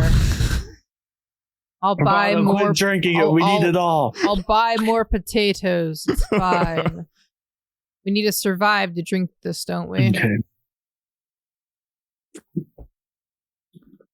And then I'll play Ava. All right, guys. We need to do this quick because. Idea. Okay. What? I have a rope. What if we tie the like masts together on the rope, and then we send them out, and then they get caught on the like ships, and like the rope will bring the other like boats in together. You want to turn the boats essentially into a burning bola? Do it. Yeah, kinda. That's awesome. That's awesome. Okay, I'm assuming that Skabosh has the best used rope check. Probably. What's your bonus? Oh, I have mine. 60 feet on it. What is yours? Right here. For what? Use rope. 2. I don't know. That's what mine is too. It's Wait, 3. Actually, Ava it's have 3. Really good use? Oh, Ava does have used rope. Yeah. Oh, Ava yeah. has We 6 might want used to rope. have Ava do that. Yeah. Okay. Okay. So Ava, you come up with that idea. Ava's like already tying knots before you even finish saying it. Okay. It's like, all right. And then you're gonna jump in the boat and row, and then how are you getting from the boat to the raft? Me? Mm-hmm. Run and Sled jump. road to get it here. Yeah, oh shit, because I'm gonna have to move the boat out there, huh? Yeah, I mean, yeah, you were saying like kind of like here-ish was my impression. Go down with a Well, murder. I've walked across the rope before. I mean, You can try it. what would I be rolling if I was like pulling myself like across the rope between the boats in the water? Like, what would that even be? Well, in 5e, that's an acrobatics. Right. I think it's probably still Like climb? I think we probably do either or, like we were doing when you were underwater, either climb or swim. Okay. I guess I gotta look something up for balance. I gotta.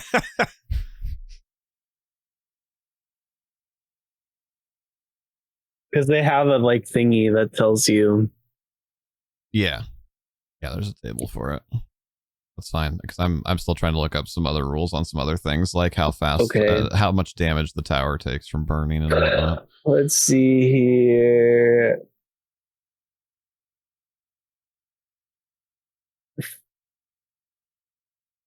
Oh, it takes it takes a lot of time. I can walk on a precarious surface, check half my speed, and it's 60 feet. Well, if it's half my speed, I can still double move, right? So I would move. Correct. I could move 6. If they take just enough time, I would be able to make it back with. It would take me 4 turns to walk all the way back with balance. And it will probably also take me that much time to get out there, right? Wait, I'm sorry. I was reading another rule on the side, then I spaced out during your musing there. I would only be able to move. Even if I climb, I'm only moving half my speed, right? Like if I go across the rope. I think technically actually climb at a quarter your speed. Oh, so it's even. Okay. Yeah. Balance, I would move faster then. Right. Balance DCs. How thick would you say what kind of rope is this? It I would have be a hemp rope. Yeah. How thick would you say that is? Like 2 to 6 inches thick? So normally, 7 to like if it 12? was like your rope that you guys have, that's probably more like a half an inch to a little over an inch. But since these are boat ropes, definitely not 6 inches. These are not ships. But yeah, probably like 2 or 3 inches. So within 2 to 6. Okay. Yeah. So the DC will be 15. And then you would probably say it's probably slippery, huh? Yes. I think that a wet ship rope that just had 6 inches of rain dropped on it. Yeah. Would you say so severely slippery or lightly slippery? What's the definition that it gives for between those two things?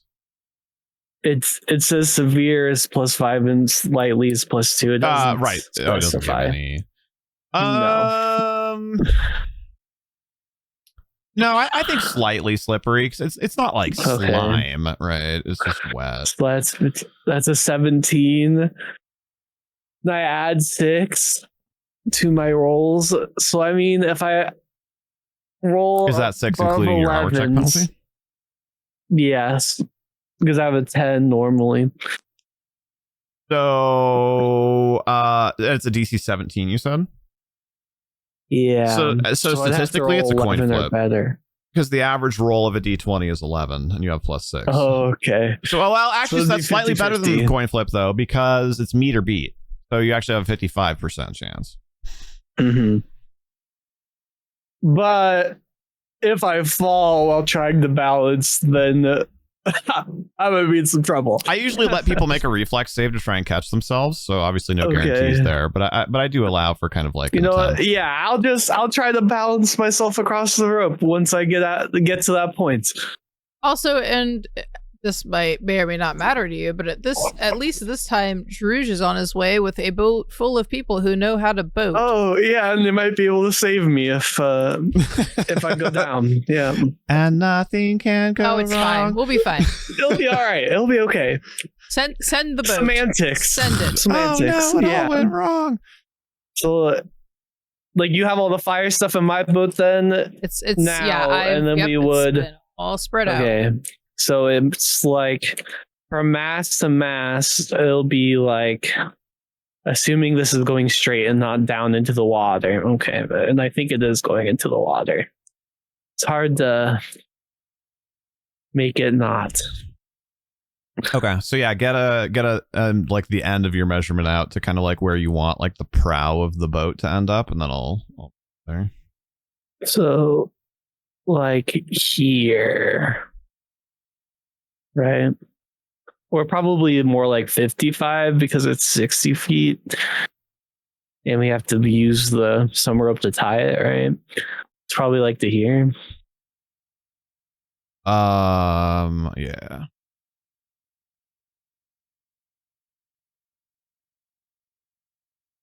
And I feel, I don't know if that's going like underwater or anything, but I can't tell very well. That's one of the things that sucks about Talespire is like if you're the one measuring, it's hard to tell where the like one dot is and the other dot is in retrospect.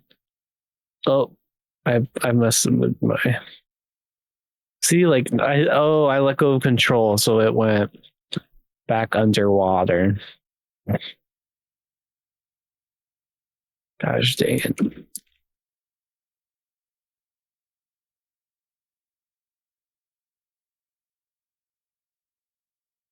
Okay. Finished with my fire question in the background. Thank you, Enola.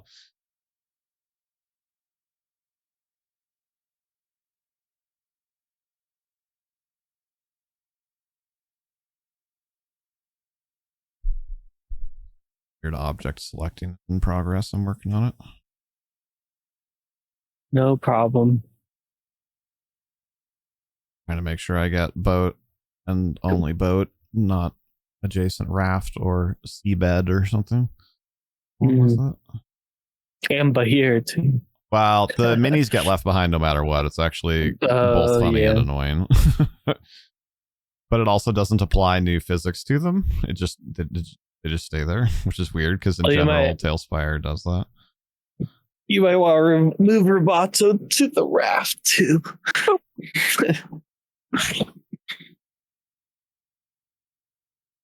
And also, in the meantime, we were gonna get onto the other raft. Yeah. That's we can move minis here in a second.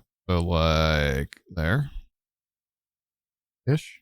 Yeah, it looks like maybe slightly further than you wanted, but that's fine. We can just say it's a few feet closer than it says it is. It's about 60 actually from like mast to mast. So okay, yeah, I'll fiddle with it when we get a second, but that's close enough to where. Is it a free action to like yell something out? Yeah, I mean, as long as it's pretty short, right? You can't like recite all of Hamlet, but you can say something real quick. I'm gonna yell at these people to go back to shore. I'm gonna yell at them. I'm gonna yell at them to anchor. Okay. Make a diplomacy check and a constitution check. Okay. First one's con. Oh, it's not letting me. There we go. Con. Ugh. Okay, so it's not very loud, but you're pretty close. It's just not like impressive or anything. Yeah, it's a 7. Okay. So yeah, make the diplomacy. Diplomacy. High roll. That's pretty good. 12. 17. Okay. And like what exactly? Like what are you saying to them?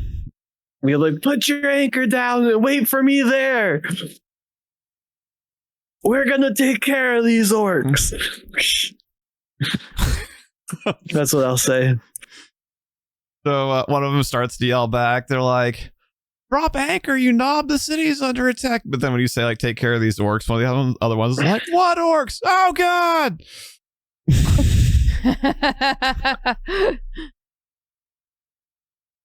So they start kind of like scrambling over each other, and one of them throws the anchor off the back of the boat. Okay. That's my backup plan.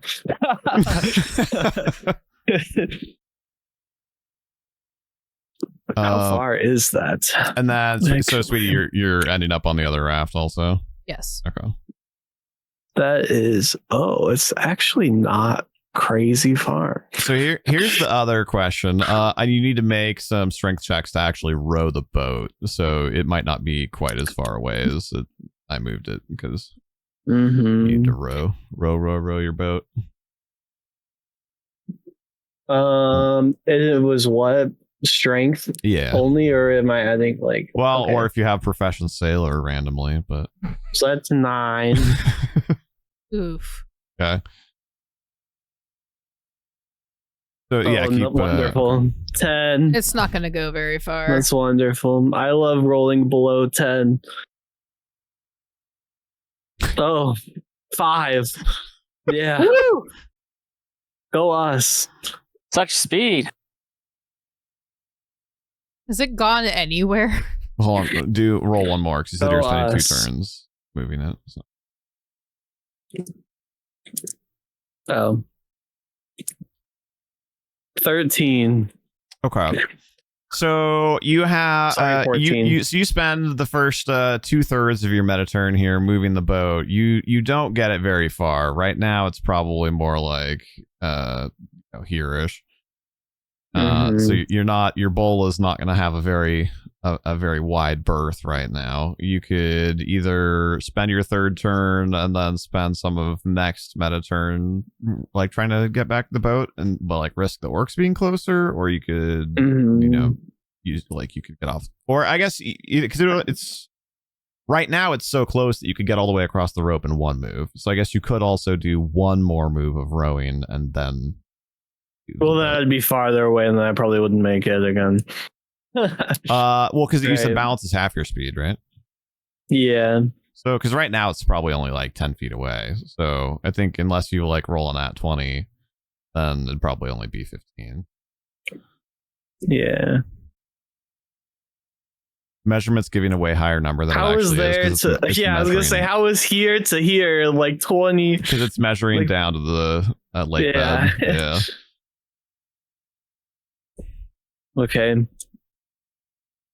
I think the orb is like the best way to just measure, like, period, to be honest. Yeah, so the closest side of the raft to the closest side of the boat is only about 10 feet apart right now. I'm gonna go ahead. I'm gonna use my 3rd turn to row it farther out again. Okay. I want to try to get it all the way as I can. Oh my god. Another 3. Second one in a row. And another 6. Okay. Wonderful. So that was a 9 and a 6. Perhaps moving with a bit more speed than sense. Your paddles in your hurry are not perhaps as effective as you were hoping.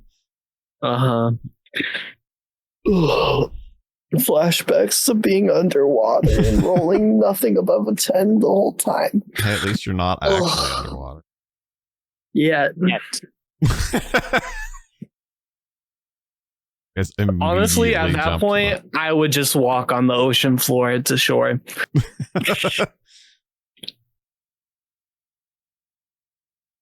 That's it for me, I guess. Can you do a 10-foot globe off the side of the raft? From like here? Yeah, just help me measure.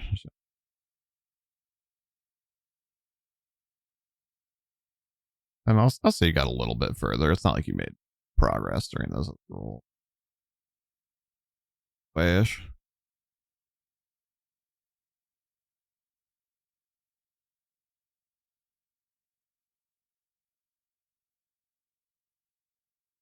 Okay, so we've have you cut the anchor on the rafts yet, or only the boat? The raft is cut. What about the raft that you guys are escaping to? I suppose I would have cut. Okay.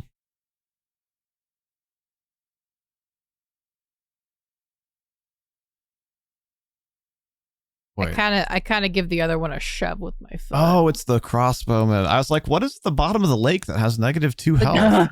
The guy that I kicked off the raft in frustration. Amazing. Okay. All right. So unless I'm missing something, I think that more or less. I kick it. I'm kicking the raft away. The other raft away. Before Bahir gets on it? The other raft. Yeah. I'm kicking. Well, he said he was going to run across the rope to that one. It's okay. It happens. Yeah. I mean, yeah, you did it. So. All right. Yeah, and of course, you give it a good yeet. I did. Yeah. It's going to be the only nat 20 I have today. I mean, you're not exactly the Hulk kicking it, right? You pushed it like 10 feet, but still. Yeah, with my 0 strength. Okay. Well, the raft has got a bit of momentum in the direction that you guys want, and the boat. I guess that's another thing to consider is the boat doesn't really have any momentum right now. You might potentially need to row. I mean, I've been rowing it that way, right? Well, sort of. So it's been going that way with 3s and 6s. So it depends on how much speed you want. But yeah, so it's not like it's standing still. Like it's moving, but it's not moving very fast.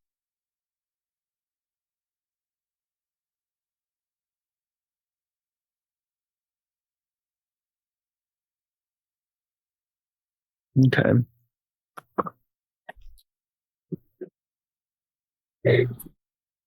Move and spin raft here real quickly, and then we'll take a stretch break. I think, right? It's coming up on hour. Cut slab.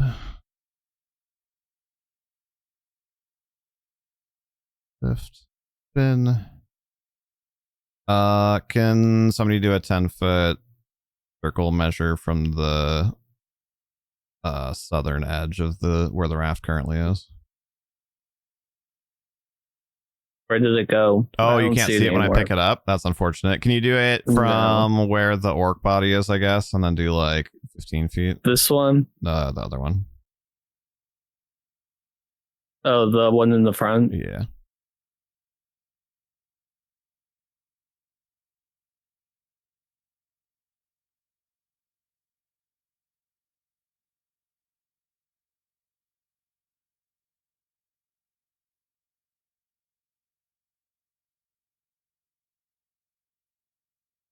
It really is a funeral pyre.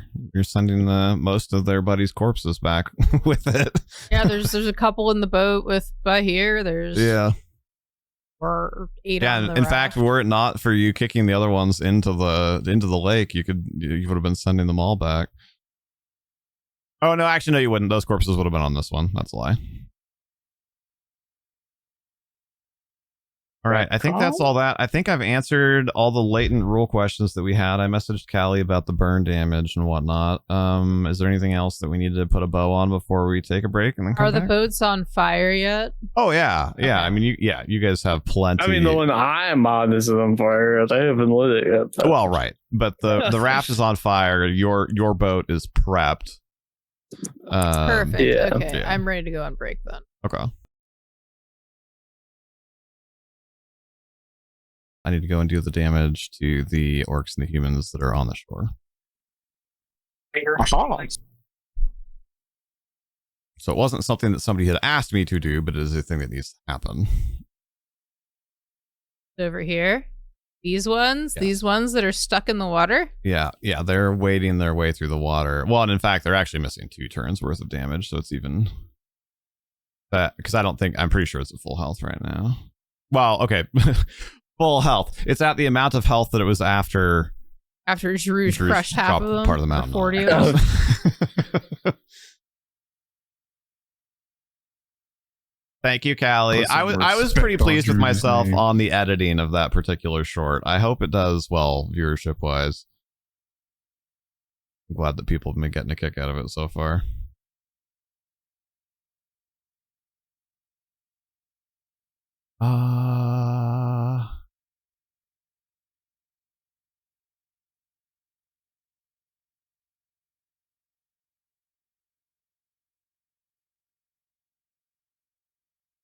Oh, that might not be in your document, Callie.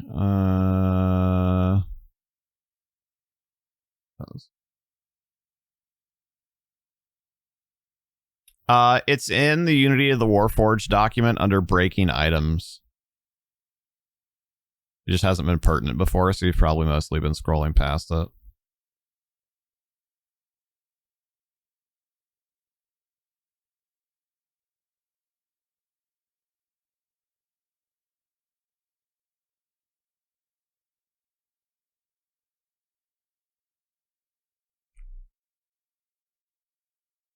Cool. Okay. And then while I'm at it, let me do that damage.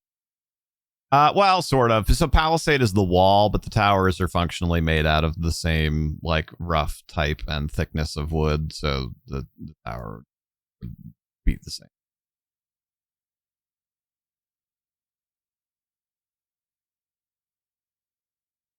So I guess maybe take a flame miniature and maybe make it big and then put it beside the tower and then give it health, and then we can keep track of it like it's one of the captains that way.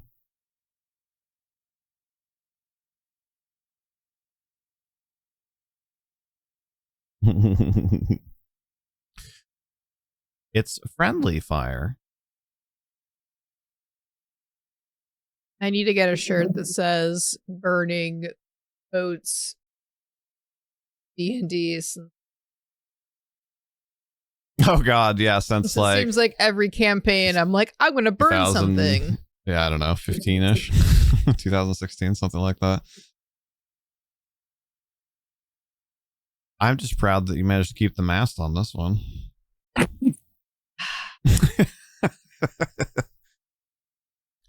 Admittedly, you only had it for like 2 minutes, so there was plenty of time after that.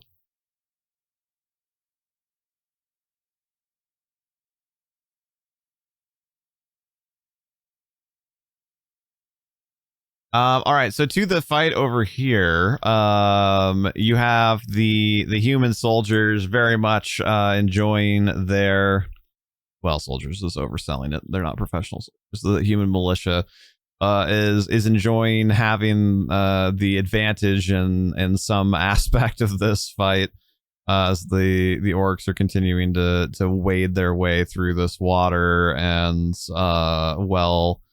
the militiamen are throwing, some of them have actual throwing weapons, various javelins and spears and whatnot. Some of them are throwing rocks. When the orcs get a little too close, the nearest, and they're not all humans. I'm trying to get out of the habit of saying that. The nearest militia people are like fighting them back with swords at the front, and then in the back we have some members of Skabash's guild who have kind of the same thing. They have some like throwing, well, knives that they are throwing, and like rocks, and a couple of them have slings. And then up on the side of the mountain there's also a couple of dwarves that are up there that are rolling like larger rocks down onto them. Not anything nearly the size of what Druge did, but versus like baseball-sized rocks that people are throwing, these guys are pushing down like football to like medicine ball-sized rocks.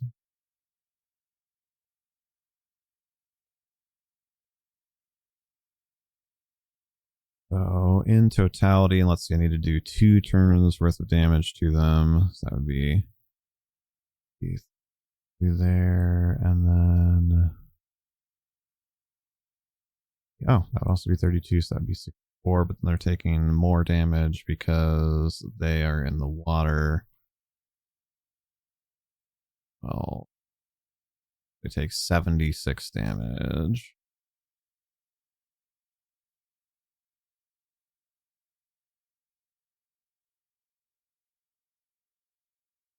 Oh, what? 80 would have been 4 minis.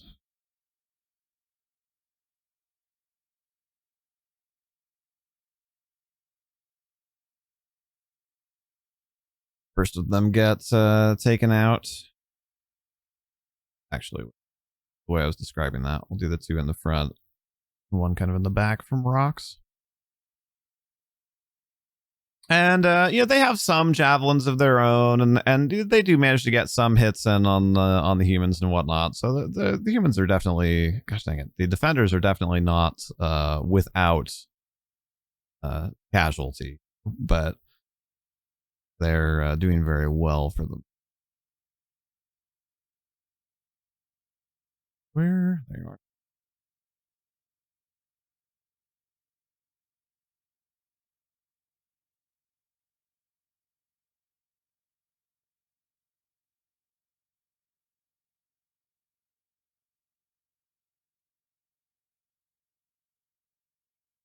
Holy crap!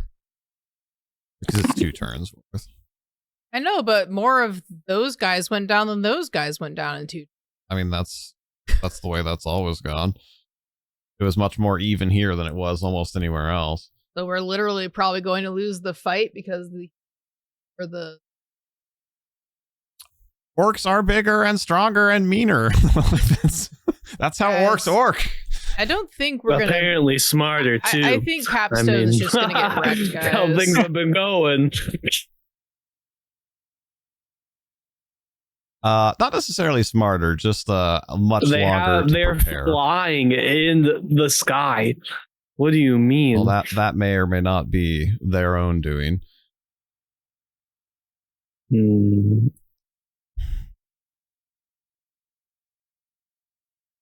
As far as we know, it is. True. Okay, so that pushes us up north of the wall again. Is there anybody who's having a particular inkling that they're wanting to take first actions?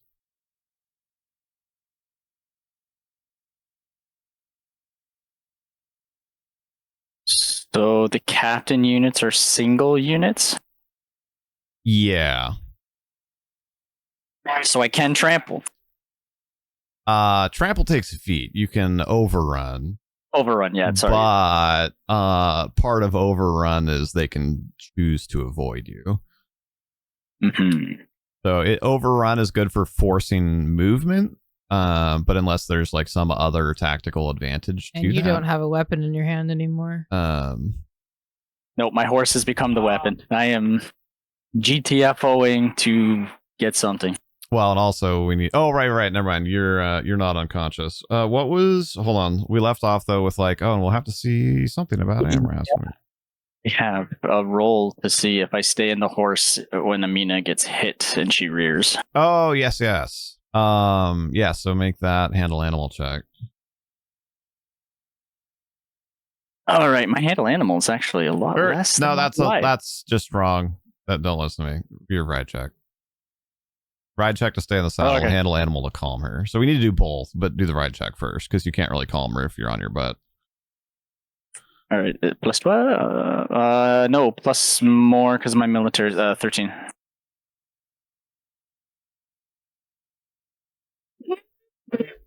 I forget. Is it 15 or 20 to control her in battle? 20 to control her in battle. Okay. What is it to stay in the saddle?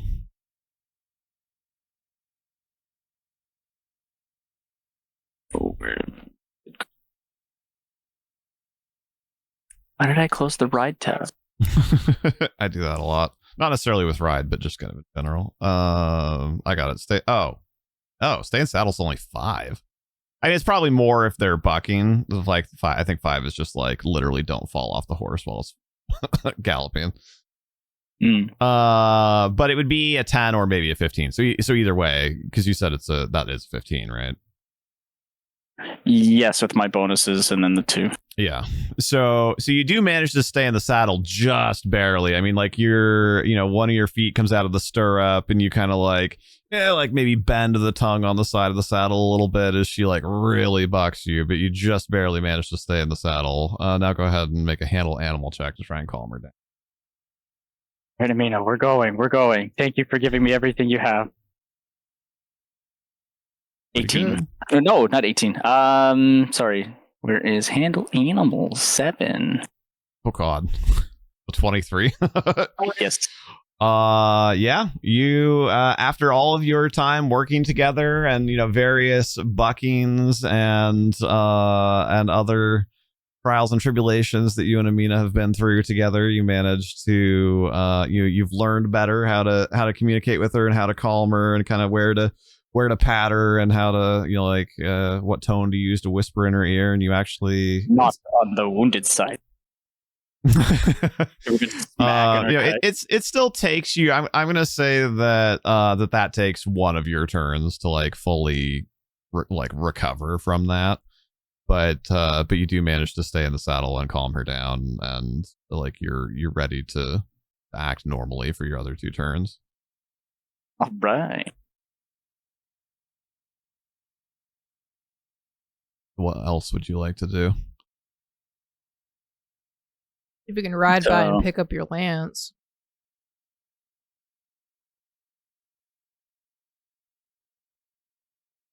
Okay, so this takes... That's dismounting and remounting and hoping that I get the successful on a fast mount, or I could bend down off the side and try and pick it up. But that's a dexterity check, isn't it? I don't know if there's any specific rules for that, but yeah, that would, if you're trying to do it while riding, yeah, that would be a ride check, again, to stay in the saddle, and then, yeah, probably a reflex save to time it right.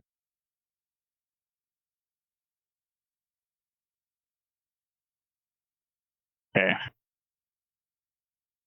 And it's a turn to pick up weapons? It is a move action to draw a weapon, like normally. You're not exactly drawing it, but I think it would definitely be at least a move action to draw it off the ground, so to speak.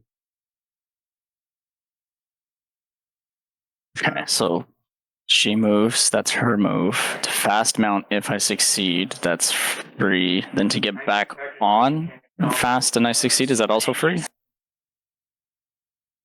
I think fast mount, well, I think it makes it a swift action, right?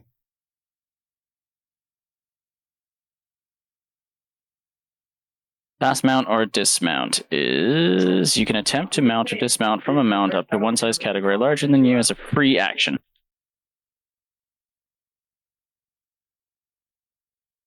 Okay. Yeah, I mean, if it's a free action, then you can, yeah, because you can only do one swift action per turn, but free actions, but like by definition, are not actions.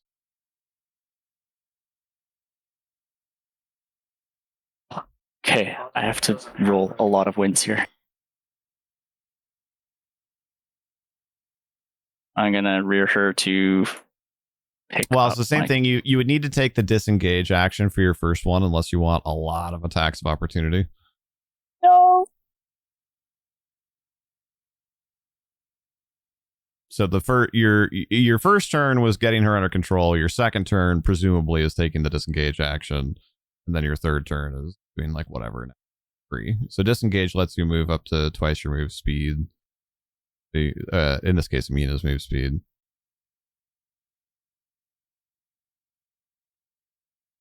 And then the whole rearing her and controlling her is a turn, so I only have one turn left. Yeah. But, well, sort of. So at the end of the second turn, which is when you disengage, you could go up to 2 Amina moves away. Okay, so she can move 40 then for her 2 moves. What's her speed? Her speed is... Isn't it 30? No, hers is 60. Well, Sorry, right, but then 40. shortened to 40. Yeah. So she could go 80 feet during the disengage in your second turn. So this is 37 or whatever. We'll say 40. Yeah. So she could go twice that far during your second turn. Okay. Well, I need to stop and pick them up anyway, so wouldn't be... Oh, right. Yeah. Okay, so so your second turn gets you there. And then and then you can try and collect your weapons. Go ahead and attempt to, I guess, fast dismount first. Because if you fail, as long as you don't get, I think, 5 or less, you still do it. It just takes a move action instead. Oh, okay, well, I can't get 5 or less. I can only fail outright. Right. Yeah, you can only fumble.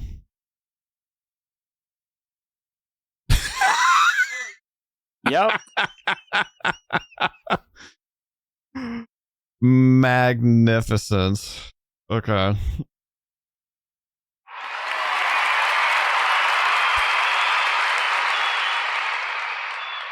Do you have ranks and tumble?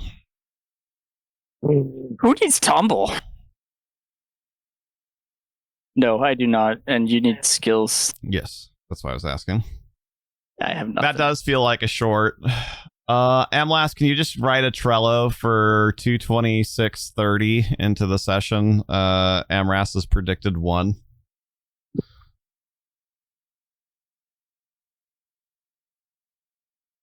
I'm trying to remember how to turn... Sorry, this is an aside. I'm trying to remember how to turn an object into a mini. I know there's a way to do it. You have bad news. What is the bad news?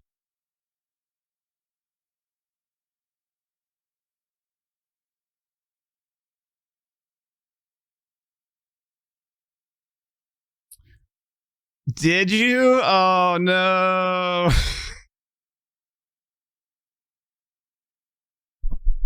Womp womp. Thank you, Amlas. Is Leona down? I mean, you don't know that, but yes. No. Leona's down? You mean Bridget? No. Leona. Although that does remind me that, or while you're doing it, Callie, can you do 2 rounds of captain roles for the harbor people once you're done with the rest of it? Oh wait, Leona's the one we don't like, right? Correct. Oh, less sad.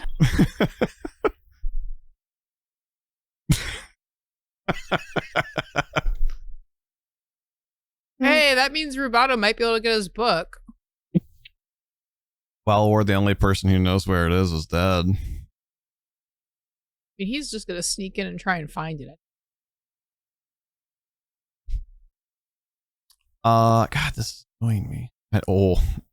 Hooray, they got her. Wait, did Amina run? Because remember, he didn't end up getting knocked out. Amina got hit. Oh, she died. What? No. Oh, I don't know where she is. I don't know what he's doing.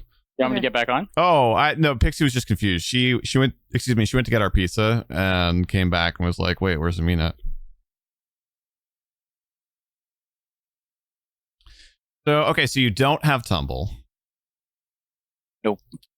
So you don't land on your feet, and I'll let you roll it, but you take 1d6 falling damage.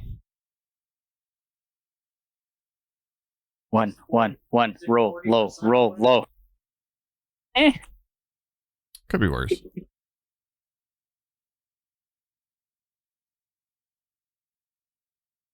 So yeah, you go to try, because remember, all of this is happening within moments. So after Amina being hit and her rearing, and like you get her under control, but this is also just like after you just started everything on fire, right? Like all of that happens within like whatever, 15 to 30 seconds. So she straight up had enough. You try, yeah. You're kind of spent. You're also still covered in oil, right? And you try and essentially like hop backwards off of her haunches. So just kind of like kick your feet out of the stirrups and kind of like push, like lift yourself up out of the saddle. And like as you do it, like one foot doesn't come out of the stirrup, and like you don't quite get yourself over the saddle. So instead of going backwards, you kind of fall sideways, and then as you fall, like your foot that's still in the stirrup like kind of wrenches to the side, and you just bam, you just like hit the ground. So that was a move action of your third turn. No, yeah. Well, okay, that's right. So that actually can be on your second turn, because you haven't done anything on your second turn. It's Amina that disengaged and moved. So that is your first move action on your second turn. Okay. This is up to you. You said that I had some smoldering. Me falling face first into wet grass dirt. Does that put out the smoldering? Sure, you can kind of roll around for a second. Yeah. All right. Am I near my sword or lance or anything, or within the vicinity? Well, yeah, because you had stopped Amina to like hop off there and grab them. So. Oh, my foot got caught. Okay, all right. Yeah. First thing, I'm gonna arm myself with my sword. Okay. That takes another move action. Call her back. Yeah, call her back to me. Yeah, and that would be all my move actions, right? So that would be the end of your second turn. So then you have one more turn's worth of actions. I'm going to call her back and enter defensive stance. You don't want to try and get on her? Isn't she out of range? Well, you had said that you were going to have her stop. So I thought the fast dismount was you still kept your momentum kind of going, and then... I mean, sort of, but like, you know, because even so, it would probably be a non-action for you to call her, right? That's a quick communication, and then it would be not your action; it would be her action for her to walk back to you, which would be next turn or next. Well, no, it'd be this turn, yeah. Okay, because she's out of turns. In turn 2, she is, but in turn 3, you're just starting. Okay, yeah, then I'm just going to grab my weapons and get back on. So you can do 2 of grab weapon, get on horse.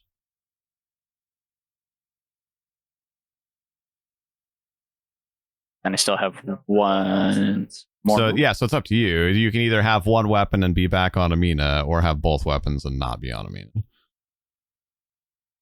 Yeah, I'm just going to take my sword and try and get back on. Okay. Well, make the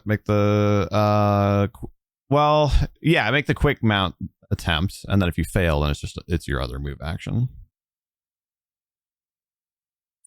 Plus 12.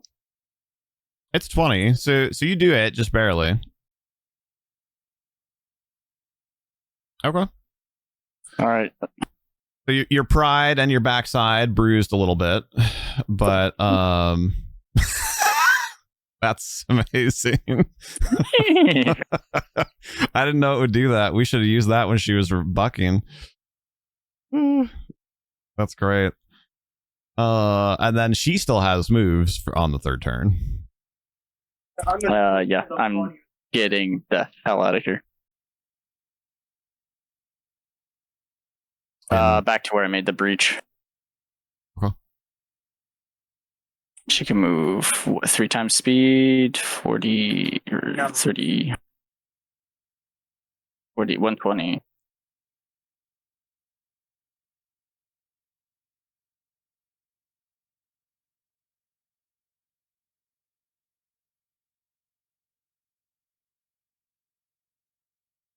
Close enough.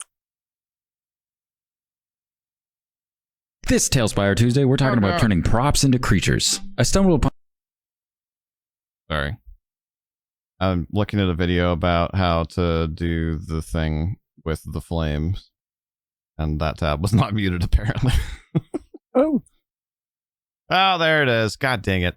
I knew that it was something like pretty easy, but I had to look it up the last time I was trying to do this also. Ironically, also when we were experimenting with turning flames into... if I had objects. my lance, I could do it, but...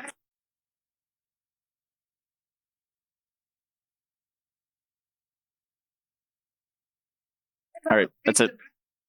And I communicate to them to reform the lines, not knowing that they're retreating. Who is the them there? Give me to the people that are like with you. Yeah, my last 3 soldiers who are still fighting.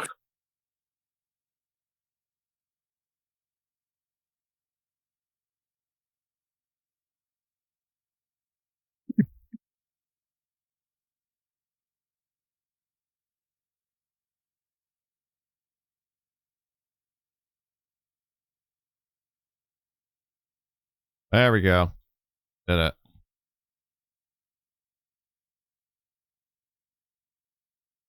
A fire mini on the ground. Yeah. Is there fire on the ground now? No, we're using that to track the damage or the health of the tower.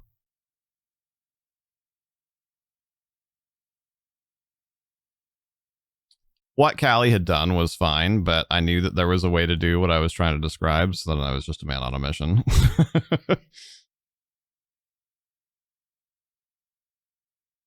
I was hyper focused. All right. I like that I can roll dice as bonfire now.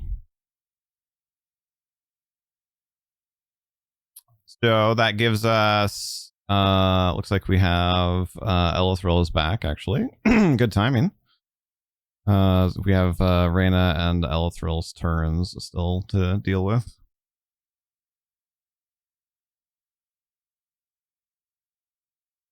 Okay. So, did Evandal understand and hear the horn to retreat? Yes. Okay.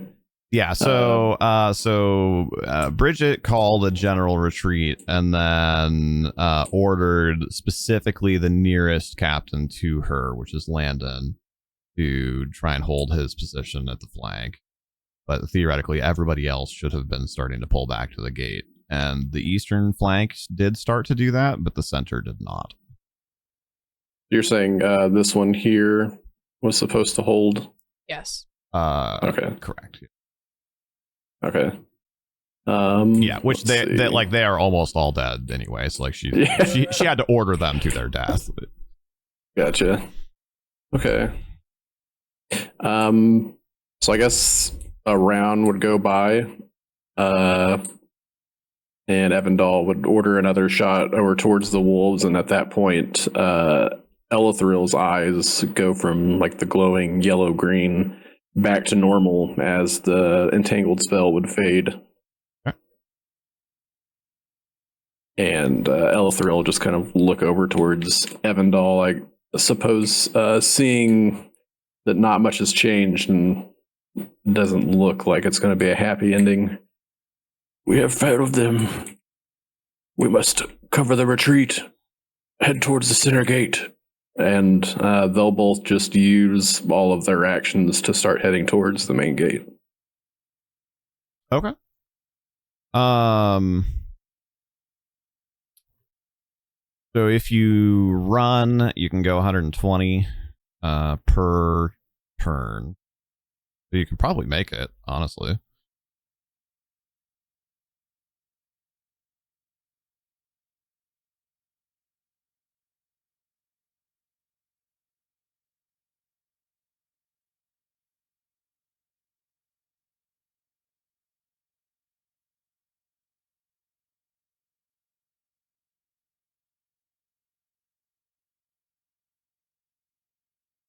So I guess it'd be about there, but up on the wall.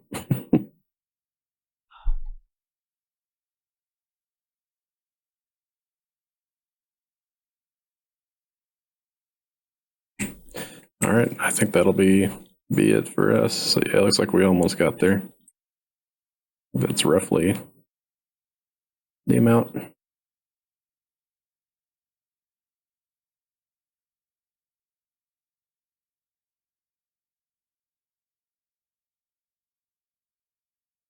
Now, did you say the right-hand side down here need to know that too to pull back? You talking about the eastern flank? Yes. No, they are trying. They are being hampered significantly in their efforts to retreat, but they are trying. What's left of them.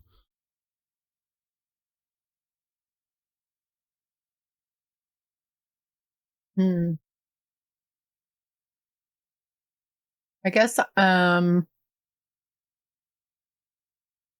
I'm already here at the main gate, I'm just gonna keep relaying that they need to go ahead and get everyone to pull back before we lose any more. Are you trying to call that out to the people retreating, or are you speaking with the people closer to you? Yeah, and relaying it to the crossbow on the ledge here with me, just to have them relay it all the way down to get it across. Go ahead and make a charisma check. Just D20 plus your charisma modifier.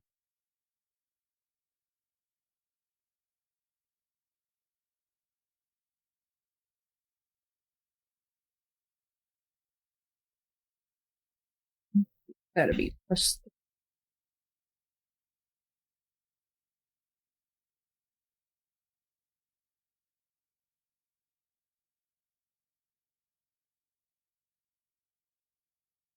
+3, so that'd be 14. Okay. You you maybe give it a little extra magical flourish to like this is important, like we need to conserve our resources, like pass it down. And they've already been kind of like listening to you as as you were commanding some of the archery fire anyway. Right. So that they have no problem starting to pass that down the line. What you do see, well, hold on, I need to move. Mama Woes, did you make your mini? Yes, I did. I love it. Yeah, they all customize their minis. You guys did such a good job on your mini. Yeah, they're awesome. Wonder. Thanks. Yeah, I love what you guys did. I love your costumes. I think your minis turned out great. Yeah, I actually did that myself.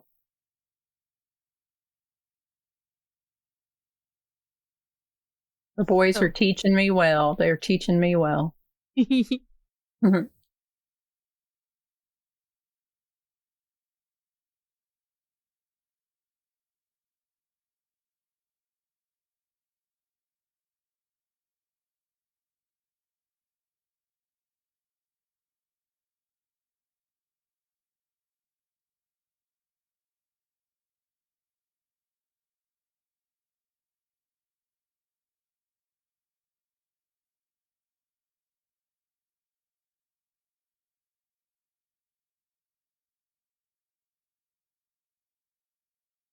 Okay.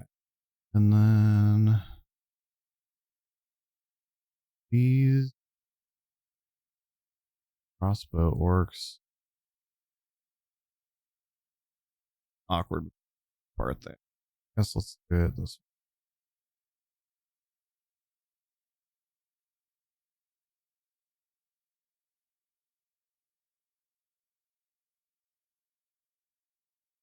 way. Oh.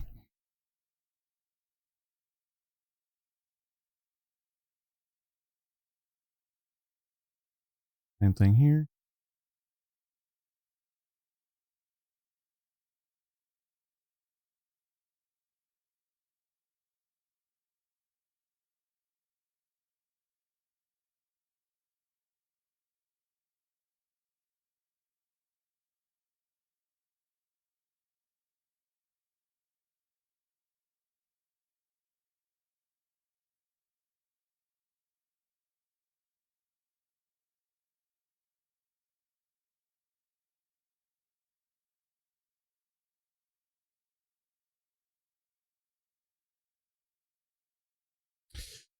So, to Music Man's question, which is since we had a quick dead air there, anyways, I was dealing with the rules thing with Callie. It's worth bringing up. So he said, what would that happen for the campaign if Capstone were to fall? Just elves running away from the orcs, running away as the orcs steamroll the humans.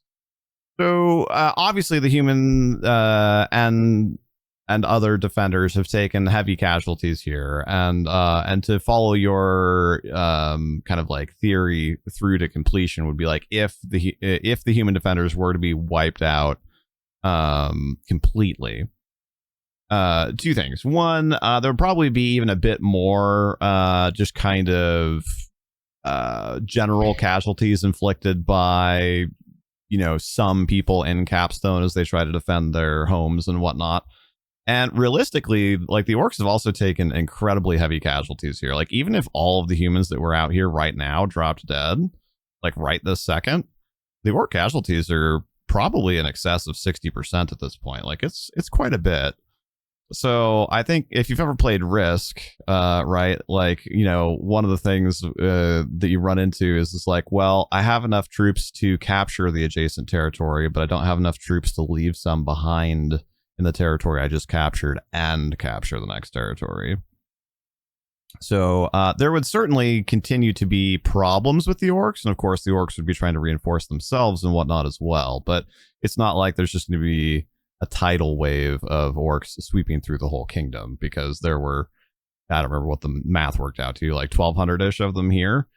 And even at the moment, they're down to, I don't know, again, like this is very napkin math, but they're probably down under 600 for sure, probably under 500. And although 500 is impressive compared to the kingdom generally not being very militaristic, 500 is also not a lot of men to cover a whole kingdom with. So it's a viable question. I don't mean that sound like I'm punching down or anything. But it wouldn't be as it would be bad, but it would not be potentially as fully catastrophic as you may be thinking. Most of the Capstone army is not actually sold, right? Yes, yeah. There is essentially no professional soldiery. There were towns watch, and then there were people that joined the militia when it started forming, and then the watch was absorbed into the militia when martial law was declared. But at most, we have, medieval policemen who have been conscripted.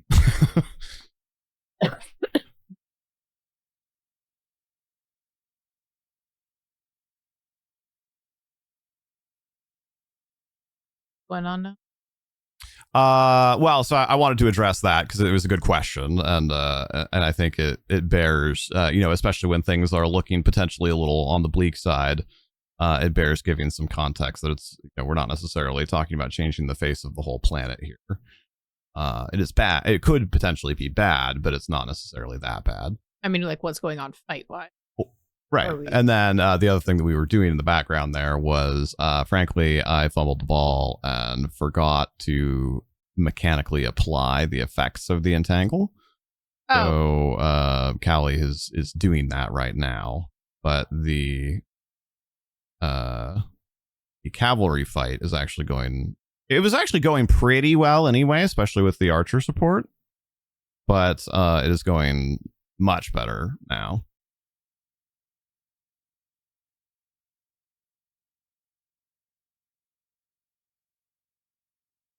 The other thing to point out, just while we're having a bit of an aside, is on the full map. Well, actually, that's a little.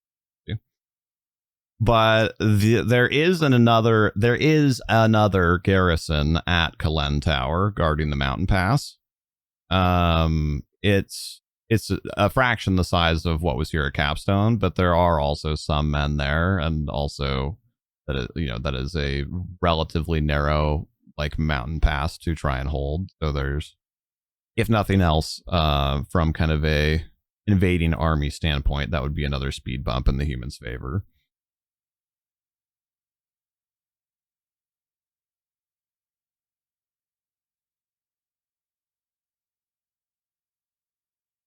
All right, then for this, yeah, were this anyone other than Bridget, they would be getting obliterated out here at the front of this cavalry. But she is, of course, hacking away with her sword and doing her own damage.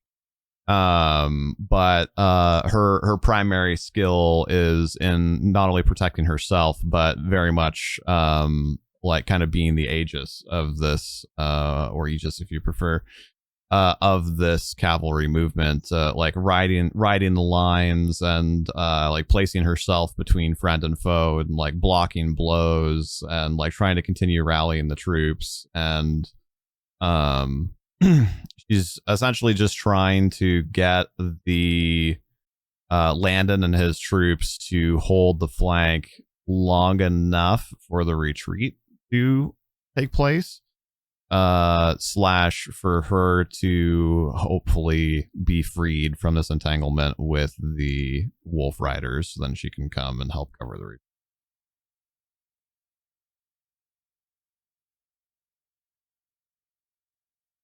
And I believe that covers everything up here. Yeah, we did Alondite's things. Evandel and Elithril are coming to try and help ensure the retreat at the gates. Bridget and the Wolf Riders have been balanced out. I moved the retreaters a bit further. I think it's just archers, crossbowmen rather, that we need to deal with. You said when Elithril, when you left, you told them to help cover the retreat. What you said?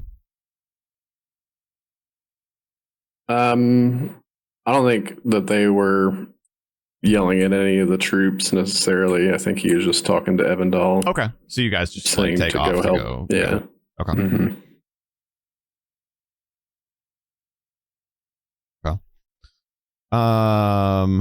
So in that case, Callie, go ahead and just do the, at least for that, those the kind of the western two quadrants, apply their damage as we have been. What about Reyna? What would you like to do with the archers that are kind of indirectly under your command here? Yeah, I'll have them cover the retreat. Okay. Are you wanting to still kind of focus on that area out where you were looking last time out here? Yes, since the center, since Evandal and Elithril's got the center to the left. Okay. So we actually ended up in both a favorable and disfavorable position here, but realistically, probably the guys that were this far out, you can see there's not a whole lot of them left, and they're kind of getting pinched. But the between the archer fire and just a slightly more advantageous positioning, these guys, you actually have a chance of saving at least some of them. It's not going to be a whole lot, but the other group is likely to be decimated. That group you may actually still be able to save. So go ahead and do Callie, half of the archery or the human archer damage to these orcs, and then the other 2 quarters can split out the way that we had been.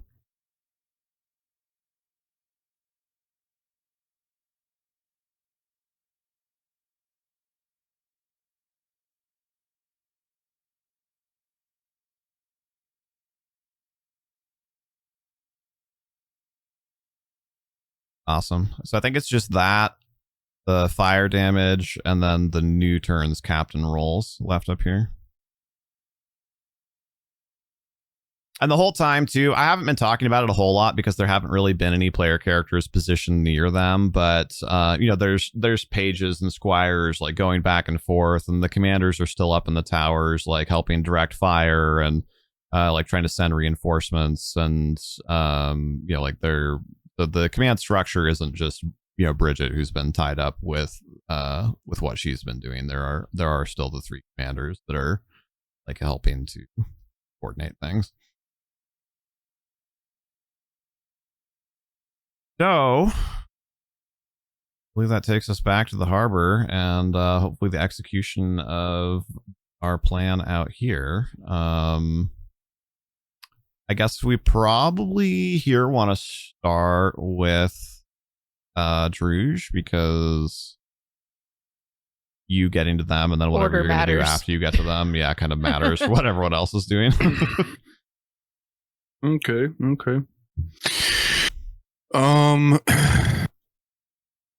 Well, I guess I'll spend however many turns is necessary to get to them. So it's just your first turn to get over there. So I'll get the boat moved so you can kind of carry on with whatever your plan is.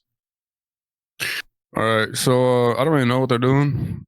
So I don't know if I can like lend a turn to Skabosh so I can get a detailed explanation versus a 3-sentence haiku. Right.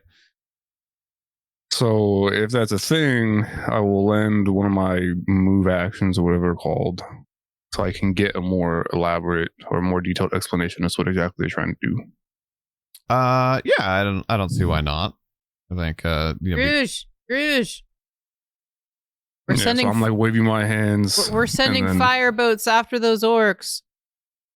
Okay. I don't know if it's going to work, but I shoved one raft. I'm not sure if the boat's gonna actually. But the boat's also on fire. Okay, and where's Bahir? On the boat.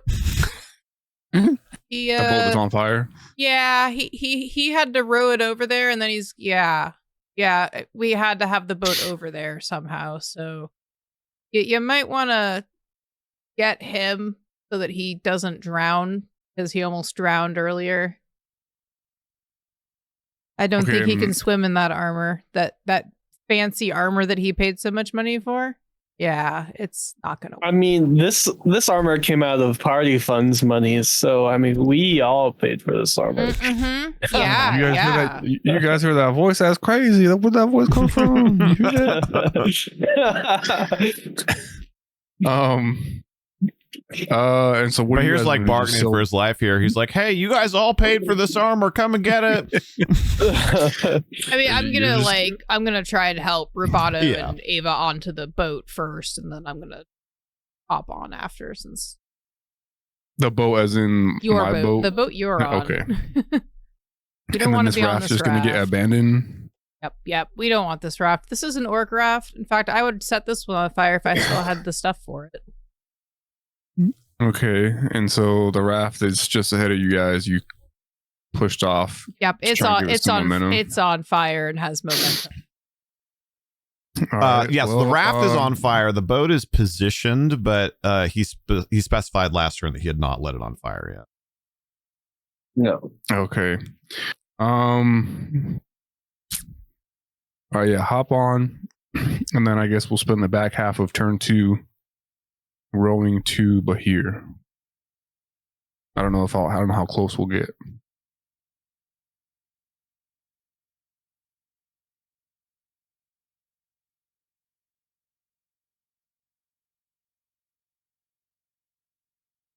He has to kind of scrabble his way on a little bit, but Rubato makes his way over there.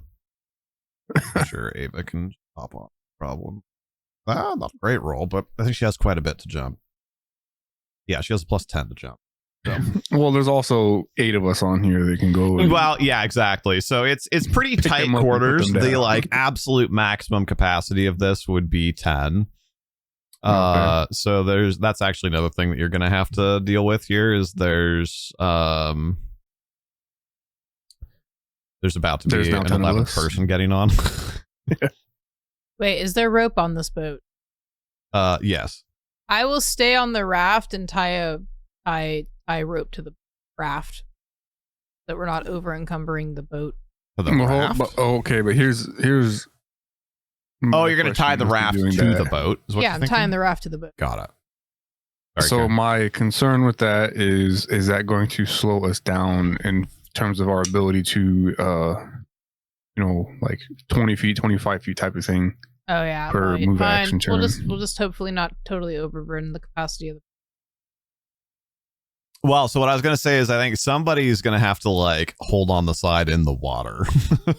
Like there's physically only space for 10 beings on this boat.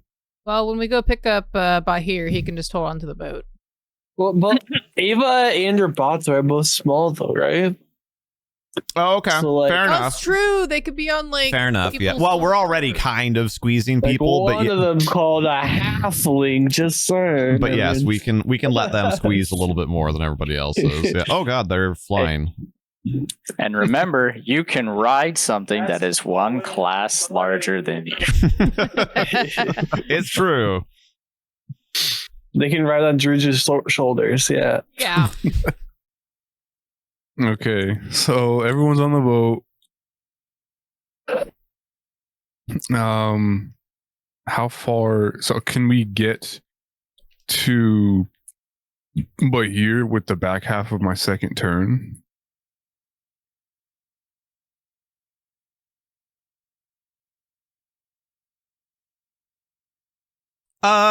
Yeah. I mean, maybe not like cozied right up next to him in parallel, but yeah, you can get within like a light jumps range. Okay, so we'll go ahead and do that. You know, for the I'm gonna employ Skabosh, Ava, and Roboto. They're gonna like stick their hands out to assist because we suck at rowing. You know, our rolls aren't good, and so we're gonna like stick our hands in the water and like Paddle? Are we paddling with our hands? paddle Okay. with our hands. See if we can get like an extra foot out of that. You know. I think that's a 19 for me. Oh my God. Tried that in a pool with a floaty, you don't go far. But when you do it in unison with the oars, okay, you know, you never know. It might add an extra foot. Sure. Well, I'll say if 3 or more of you can beat a DC 15, then Okay, it'll add 5 Skalash feet got of a movement. 19, so. And I got a 10. Yeah. I be adding Here, strength to somebody that? roll 'Cause for then that's still a Rubato and 10. Ava, though. Okay. Rubato, I'll roll for Rubato. I got Ava. Ava got a 9 total. Oh my or a 9 gosh. Well, that failed. You guys are all trying, though. The ideas are there. The implementation, not so much. Okay. All right. I want to still try to get the boat out a little further, and I still have to give it momentum to go forward, right? Yeah. Okay. I mean, you so- also have a much better so- exit point now than you did when we left off Yeah. last time. So I'm gonna.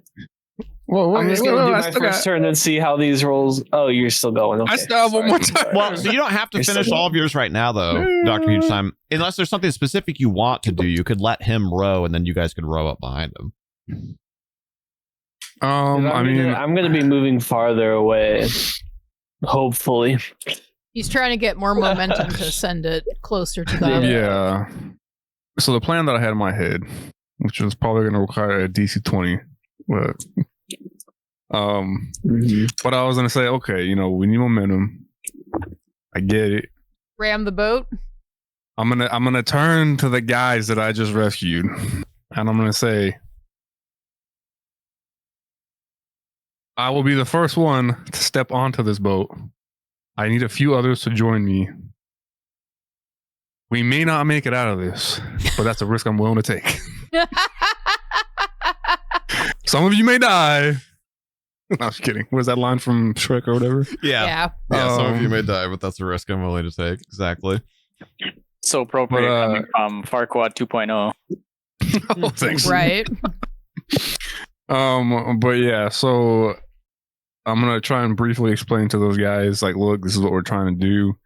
I'm not gonna send all of you guys and not, and sit back. But if there's anybody here that's willing to put their life on the line right now, and when I say put their life on the line, I mean like to the highest degree. So I understand if you don't want to join me.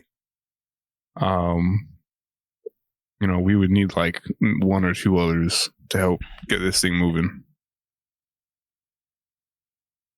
All right. And then I'll roll a DC 20. Yeah. Or So I'll roll it's a pretty good speech. It's and putting yourself at risk first, I think helps a little bit too. They are friendly to you right now, is their attitude on the diplomacy chart. So somebody who is friendly wishes you well. They will chat, advise, offer limited help, and advocate. You want to make them helpful. Helpful will take risks to help you, including protect, backup, heal, aid, etc. So to move somebody from friendly to helpful, you hit around the nose. This is a DC 20 diplomacy check. Wait, hold on. But I'm pretty sure the last episode, the 4 that were on the boat, I thought you said they straight up were helpful. So it went down now? After yeah, so probably poor word choice. They were helping you. I mean, you did say helpful, and then also explained the mechanics behind them being helpful. Did I? Okay. I legitimately don't remember. I'm pretty sure. Yeah, I think you did, but I'm pretty sure you said something about them taking risks for him, and that's why they got on the boat with him in the first place. I mean, yeah, they practically ran ahead of him.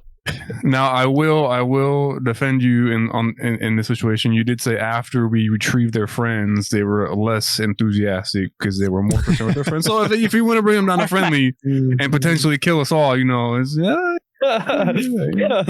You found him out, Druge. His whole plan is to kill the party right now. No way. And burn down Capstone. The only thing that because the helpful, right, though, it is somewhat conditional. The helpful was to save their friends and save your friends, which is a little different from get in and row boat towards oncoming army. So what I'll do is I'll say you still need to move them. I'll say that trying to convince them to do this new thing, their beginning attitude will be friendly, whereas normally it would be more like indifferent or unfriendly. But okay. I will also rule that since they were already helping you, that you have a bit of like kind of social momentum, so to speak. So I'll say it's a DC 15 instead of DC 20. Okay. Come on. Okay. Daddy needs a new pair of shoes. You can do it. I mean, this is a solid plan, guys. I've already taken out like 8 of them by myself. And so this is your bonus check, right? Diplomacy. All right, I got a +7 to diplomacy. Oh, damn! Where did you? Yes. All right, yeah. Technically, diplomacy takes like 10 minutes, but that's also for like doing literal diplomacy, you know, like trying to convince like a king of something or whatever. So, I think we can waive the time requirement given the circumstances. All right, so now the question is how many? Because I wasn't demanding all of them or not demanding, but I wasn't like requesting all of them. So you can decide how many based off that. I'm a big fan of letting RNGesus decide. Let's D4. Let's have you roll a D4. All right. Oh God, I hope it's not a 1. D4 +2 because he was. Oh my God! Okay, because he was 2 over 15. 1 is better than none. Yeah. All right. So, but I get to pick the one, right? It's the biggest, strongest guy there. Sure. Okay. Sure. He'll have an additional strength. Nice. All right. So I'm gonna hop on here. And then I would turn back to Skabosh and all them and tell them that this ain't a get out of jail free card for y'all. You guys are rolling directly behind us as well. But as soon as we have enough momentum, we are jumping onto off the back of our boat and onto the nose or the front of your boat. And we're Tokyo drifting out of there. All right. All right, I dig it. So what that does do for you, although with only one of them, it's a little harder, but is you'll get a speed boost for him running the sails instead of just rowing it. That's actually probably the biggest benefit there. Is it's because like the rowing, there's a maximum speed there of 20. And then the sailing also has a maximum speed of 20, so you can get up to 40, but like you can never row 40. You can and you can't sail 40 on this lake in a boat like this, at least. So the only way to get above 20 is to have something happening with the other thing. So so what you've done is you've raised your like max cap and guaranteed a minimum. So you've like moved the window. Okay, and because it's reality, right? You have the sails down. As long as they're in the direction of the winds appropriately, it keeps going. It keeps that momentum going, even when we get off. So right now, unfortunately, the sails were not down because you guys were rowing the boat before. So it's going to be a partial bonus. And then Druge can decide: do you want to spend your move helping row or helping the guy run the sails? I'm gonna help him run the sails. Okay, so I'll say that. But he's way stronger than me anyway too, so he can focus on rowing. Right. I mean, you can still take the help. 6 rolls. So the Steve, the NPC, and Druge, scramble around, and Steve's like telling you as best as he can, and you like grab that rope and like loosen that one and pull on that one, but also you have a pretty limited time here, so you manage to get the sails run down part way, and he gets them like tied off to get the sail angled into what little wind there is. And the two of you managed to get about half like the sail speed out of the sails in the time that you have, at least this turn. So you're getting 10 feet of speed from the sails, and then plus however the rows go. Okay. And that's the end of all three of my turns, right? Yep, that's it for you. So that pretty much just leaves the sailors on your boat have one more turn's worth of sailing that they can do, and then Bahir has his potentially 6. Well, I guess you need to still get off the boat. So so like 4 or 5 attempts to get up some more speed by rowing. All right. I also have to start the fire still. Oh, right. No, Yes. Druge doesn't have any more turns, right? Correct. Nope. So that's gonna be up to you, bud. Depending on how this goes. I don't know if you want me to start the fire while you are still on the boat, but No, what's gonna happen is you're gonna do everything you can. Dude, too. Like, I don't know if you'd appreciate that. No, what you got to do is do everything that you can up until the point where you're ready to start the fire, and then make sure that the next meta turn that we have, that's the first thing you do, and then we all get off the boat together instead of you abandoning us on the boat. You know what I'm saying? I'm not willing to give my life for Capstone at the moment, so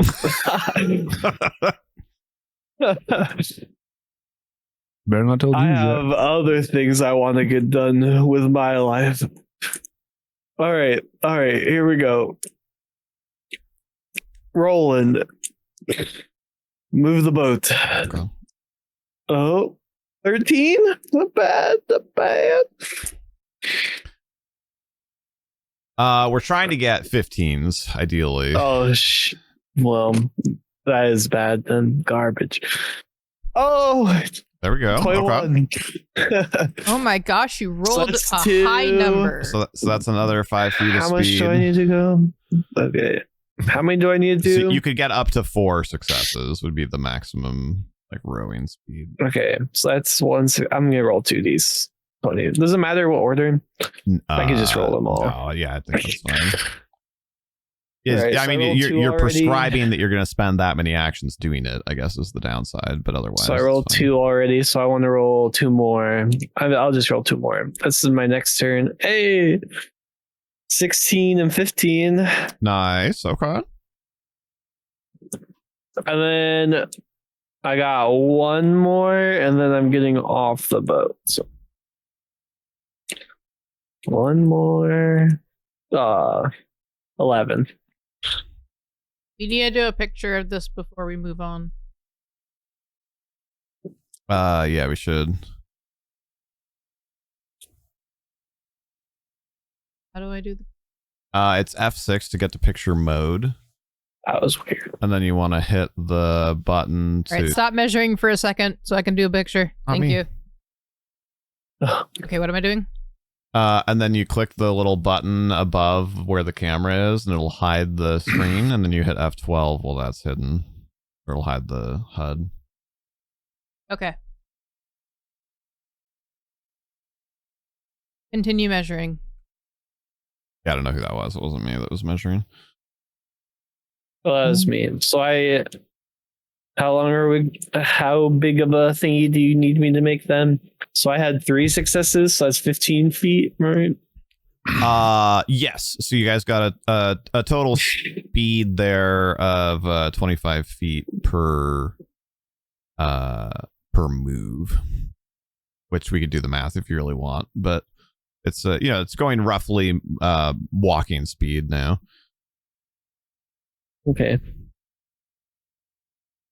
Which the maximum that you would have expected be... would have been like kind of a light jog. So you feel pretty good about that.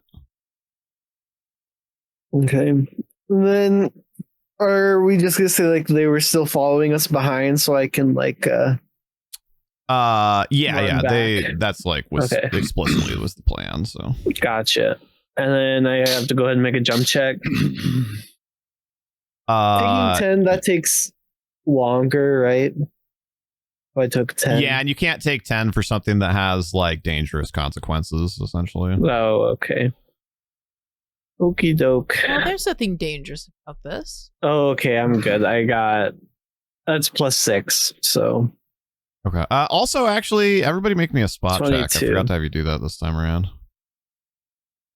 spot check. Ooh, I did not see anything. 14. Eagle-eyed Drew. Yeah. I fell down in the boat. Then. This boat is made of boat. Yeah, right. Yeah. You guys can go ahead and roll for type them out for me if you can, because I'm also trying to do something in the background still. But you can roll for Rubato and Ava as well. Okay, I'll roll Ava. Okay, 4 plus whatever his spot is. So yeah, not really enough to. Either of them saw. Okay. 8, what was 4, our 5. best spot? Okay, Drew's got 23. You got 23. I got 14. Got a total of 4.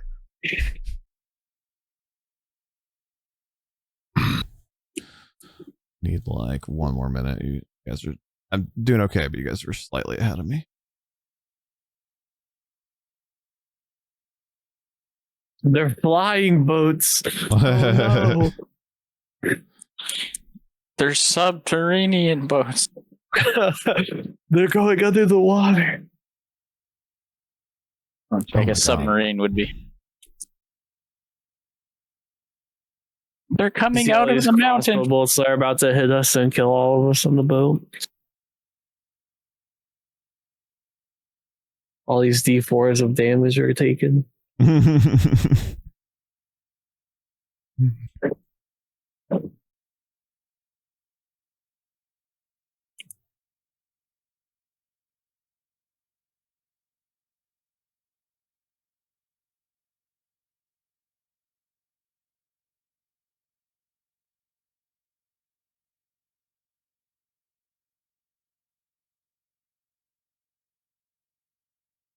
Or one other 4, I swear to.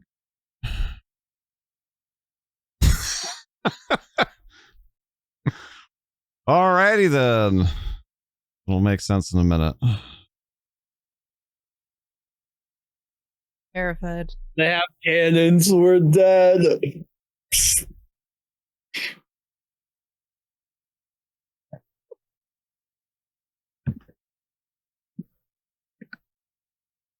Wait, they're all turning?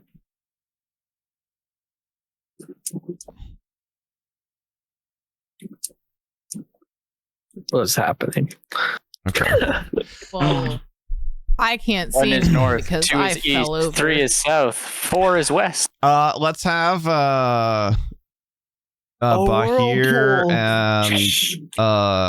and Drew's roll listen checks. Oh, actually, no, Bahir doesn't matter. Drew's roll listen check for me. Oh my god, they actually have cannons. No, they don't have cannons. That's a Kraken. They're broadsiding.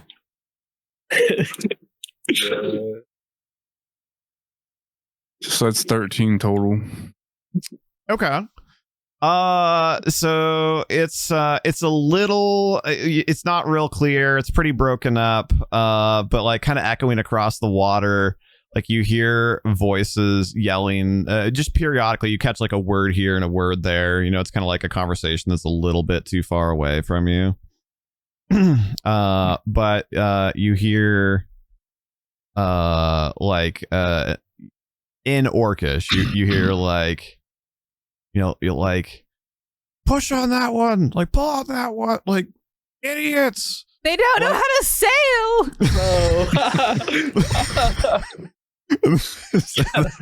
Yeah, you hear just like echoing across the water the occasional sound here and there of like orders being yelled out as the boats are like mostly spinning in circles and not really making a whole lot of progress. Nice. No. Yeah, I guess in that moment I would just turn and yell to the folks behind me. They don't know what they're doing. Perfect. That also doesn't help us because they could end up not knowing what they're doing directly out of our line of sight. Yeah, their whole plan, that's not just me memeing, their whole plan was, part of the ritual was it was providing a wind that was blowing into towns. Their plan was pretty much just like, well, we've seen the humans use the saily things, so I guess like point the saily thing that way and use magic to move it. When you guys ended the ritual, like, They were dead on the water. Just in the middle of the lake trying to figure out how to sail now. Oh man, maybe we should just go over there and fight them. I mean, they're still orcs. I know. Steer the boats of fire into the ones that are on land over here and beach it.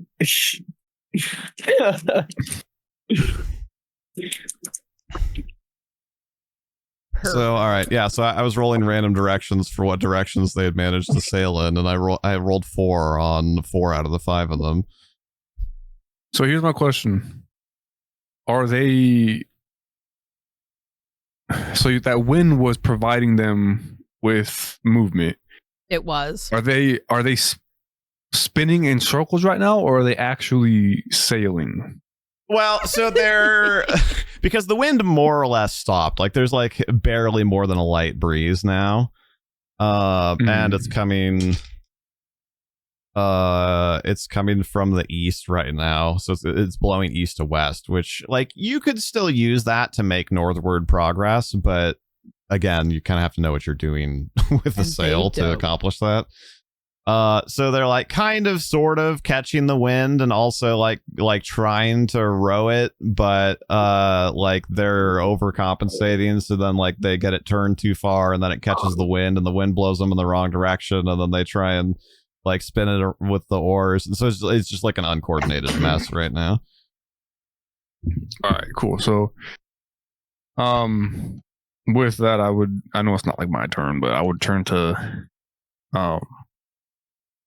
Bahir and the other individual that's on the boat with us and tell them that we shouldn't have to change. Yeah, Steve, like we shouldn't. I tell them like they don't know what they're doing, but they're doing enough to spin in circles, so we shouldn't have to change direction too much, but just be prepared to, move left to right. And then, yeah, Bahir, did you already do all your? No, I haven't finished yet. Okay. Oh, no, I did. I rolled like a 16 plus 6 to jump from our boat back to the other one. So so it's just me and Steve. That. Nice. Yeah. Appreciate that. Make sure you start the fire. I'll say before I jump off. Just one more reason for Drews to not like Bahir. Can I have somebody do a circle measurement of 15 feet off the prow of the raft? Yeah. Well, on the boat. I'll need to do both of them, so yeah, start with whichever 15. one. 15. Or wait, sorry, 25. That's not even close to right. 25.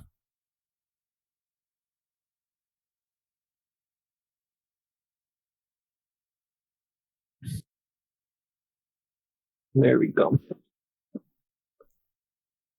Mm-hmm.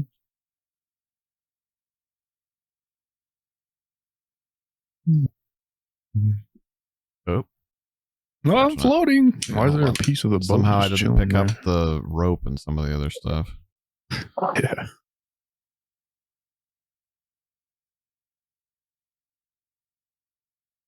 Admittedly, we're like using Talespire, I'll say wrong in air quotes, but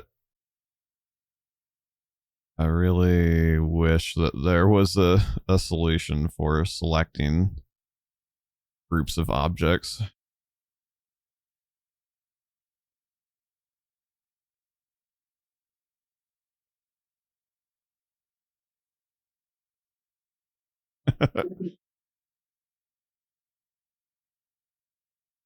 There we go. Got it. Wait, hold on. There's 2 measures here now. What's happening? Oh, is that Drew's moving himself? Oh, yeah. I was just waiting. Oh, you're good. It's really hard to judge the height. Like, that's why some of them end up flying. I think I got it, more or less. Mm-hmm. Oh, we left something behind. What is that? Oh, nope. We took the bowsprit off the other boat is what happened. Oh. Oops.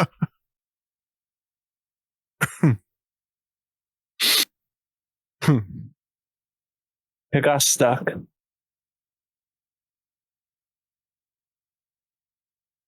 So now it's everyone else's turn that's on the boat? The safe boat. Well, and then I need to move the raft also. Although the raft will probably get pulled slightly slower, but it did also have some momentum from Pixie King. So let's do 20 feet on the raft, if somebody can measure that for me.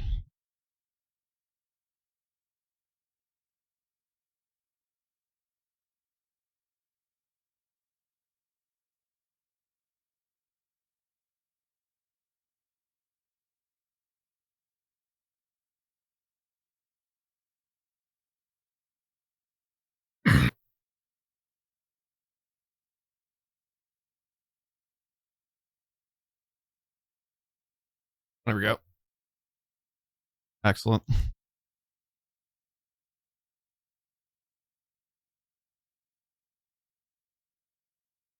Oh, right. And then I guess I need to move the other boat too. But I can do that one while other people are doing other things. Is there anything else that we need to do here at the harbor? Oh, yeah. I need to do damage to the armies. But other than that, anything else we need to do here at the harbor? I think that's everybody's turn. I mean, I don't know if there's much to do, but I think, isn't it still Skabosh, Roboto, and Ava? Don't they also have to go? Yeah, especially for the folks that there's literally nothing I was going to do. Like, I'm pretty much waiting for us to sail back to the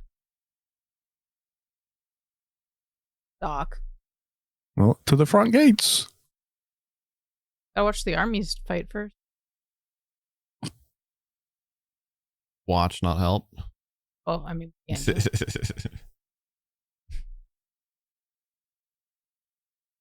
You can shout words of confidence. I don't have the con for that. We're too far away. Pick up a side my quest con and is make it worse than fly my like Trish did. strength. Okay. I will handle the damage down here at the shore again, and I'll roll the captain rolls this time also.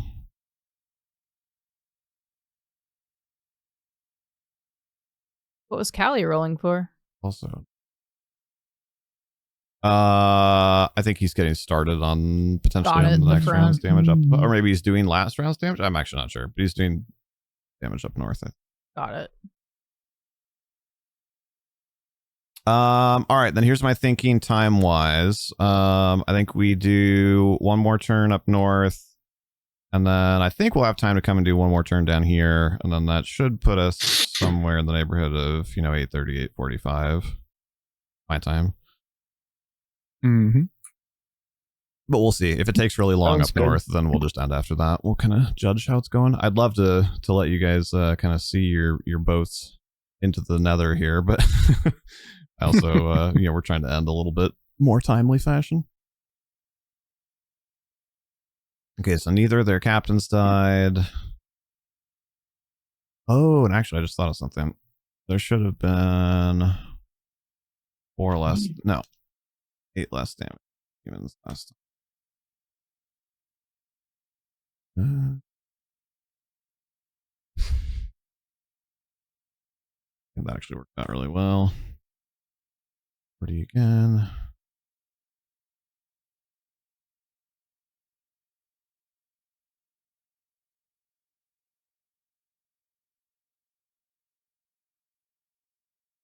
Oh, lame. We didn't do anything to them this time. I haven't done it yet. And then the rock rollers can only do that every other turn, but it's on the odd numbered turns. And this is turn number 3 of them doing that. So that is a total of 24 damage from your guild, including the rock rollers and frontliners. That's 50.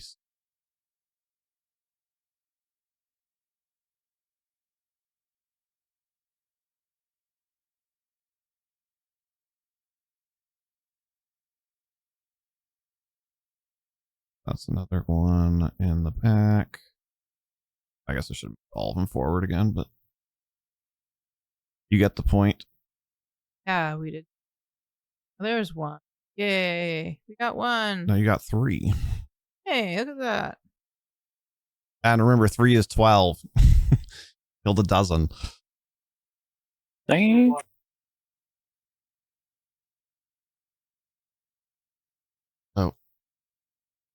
All right. So what about our Northgate folks? Or do you want me to do you like having the army go first? Does that work a little better right now?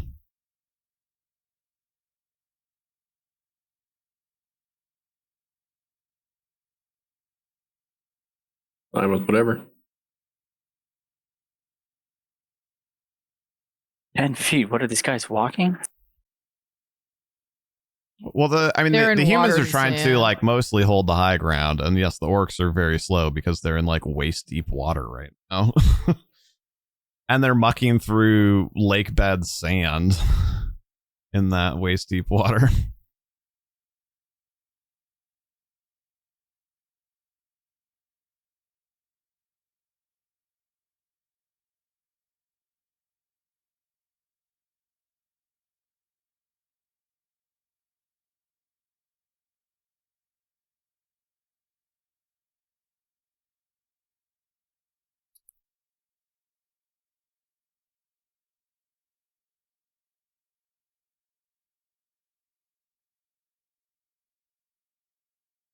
You want to double check one thing? That's what I think.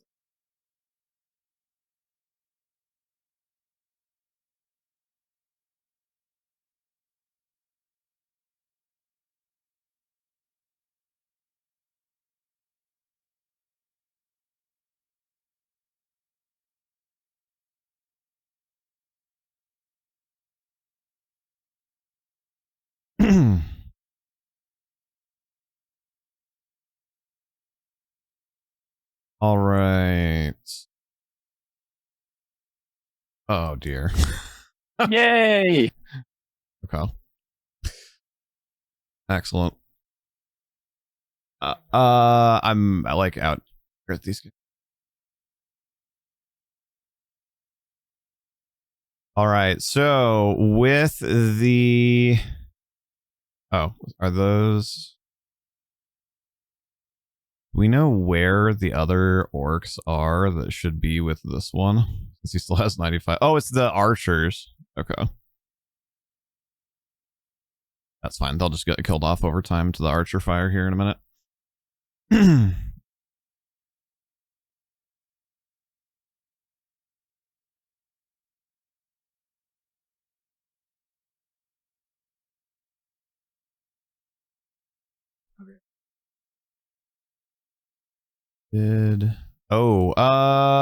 Okay, hold on. Before I start moving people around, Callie, are we finishing damage from last turn, or were you starting damage for this turn? It looks to me that this group did not take damage last time. Finishing damage. Okay. Where can I help? I guess I can do this one. East is done? What about these guys? I don't think any of them got knocked down this time. Oh, West is done. Got it. Okay. Have you done the middle? Like the middle two? Rosalind and Leona?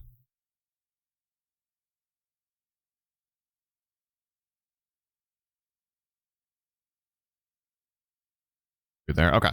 Go ahead and do their damage, and I will. I'll deal with the last ones over here on the east. Did we get the arch or the crossbow damage done? I think we did.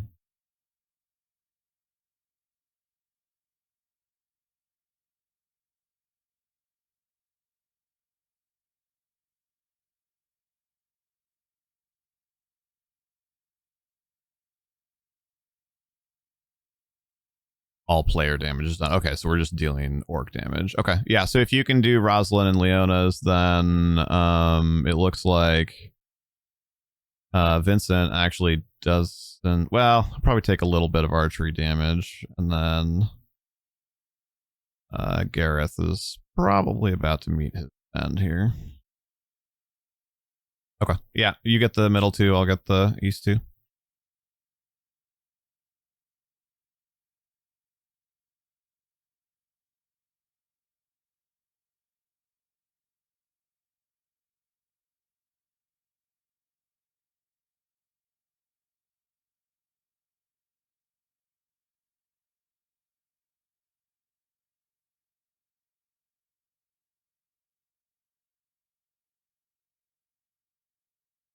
Fortunate that this got written. I should have broken out some info in a way that I didn't. Let's say that their remaining crossbowmen are going to do 10. There's no axe or no fountain gate left. They get to do. What? No, they're doing way less damage. They're doing 44. They're doing 10.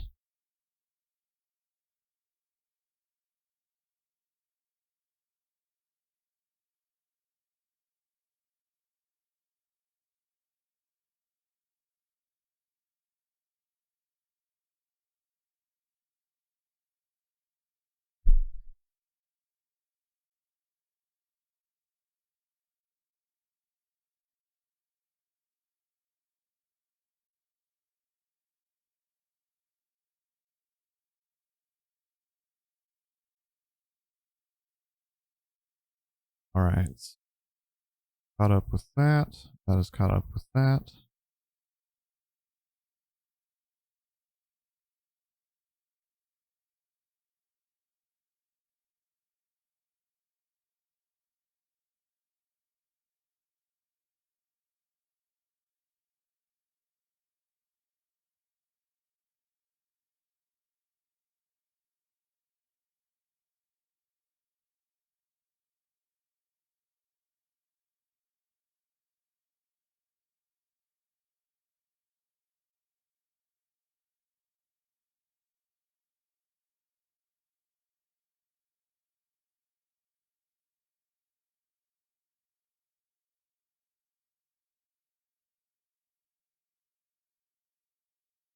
Are they both, are they good now, Callie?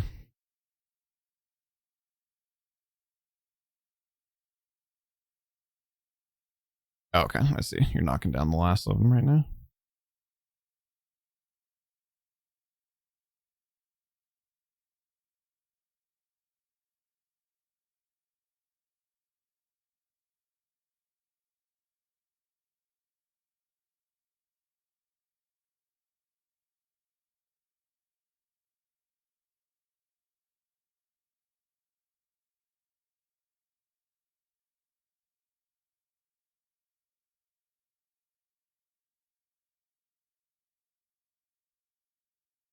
Looks like we might need to knock down one more in Fiona's area.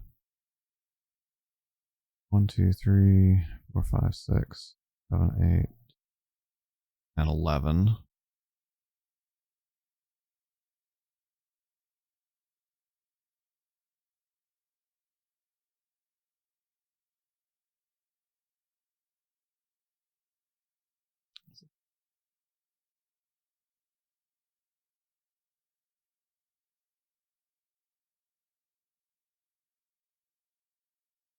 Yeah, as long as 198 is correct, we just need to knock down one more. I'll get it.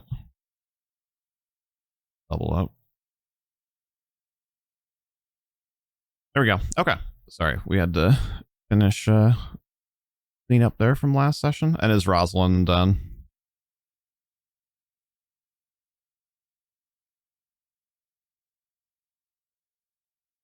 Unless she actually also has one too many. I got it. Good. I know it's a lot to keep track of. And in case it's not clear, by the way, just a huge thank you to Callie tonight and last week and previously, a combination of Orar and Callie for helping us manage this because, you know, as in depth as all of this has been, it would have been probably unworkably complex without somebody else's help. Like we would have had to just like give up on the whole premise and like work in really broad strokes and just be really narrative about it, which there's nothing necessarily wrong with that, but you know, we really wanted to kind of like push the limits here and try and actually make this battle happen mechanically. So thank you to Callie for making it possible, because each of these turns would be taking twice as long if it was not for his help. So, okay, so we're caught up on damage from the previous meta turn up here then. So then I'm going to start moving people in accordance with where they currently are. So, with the casualties that they sustained last round and also with the death of their captain, I guess what's essentially now the eastern flank, but what was kind of the east center starts to collapse and like run back towards this, however, is not an organized retreat like they are.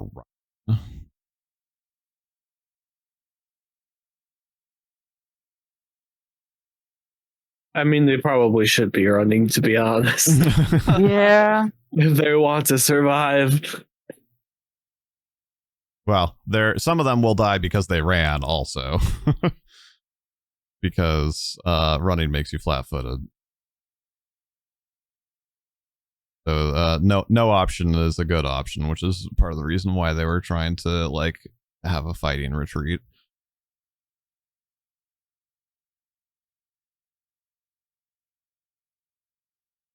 So then when that happens, then the what is left of Vincent's like more orderly retreating group kind of breaks and also starts running. Although that's not as bad for them because they actually had finished off the orcs that were directly pursuing them. And then I'm actually going to put him back here by the archers. Track that. Part of the benefit to this is it gets more of the troops out of the range of the dive bombers.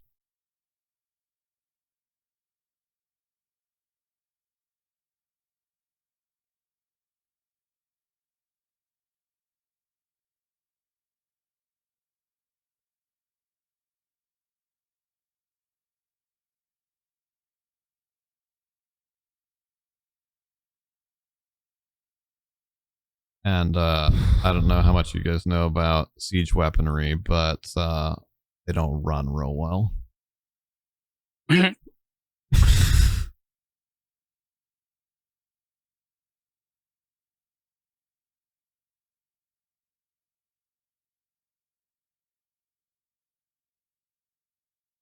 So as they started running, then the next captain over, which is Rosalind, like she repositions like kind of closer to the east border of her own troops and starts like calling out to them, like not quite berating, but like somewhere between frustrated, angry, like disappointed, scared. She's like, "No, hold the line! What are you doing?" Just like screaming at them at the top of her lungs. But like they're running like pell-mell back towards the gate.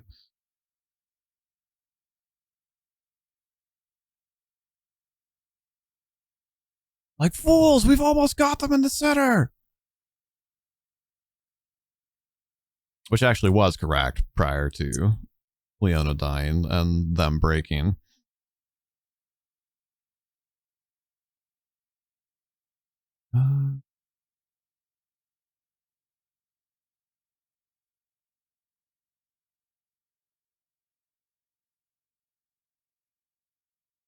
Probably.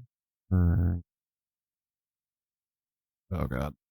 Rotating group. So weird. There we go.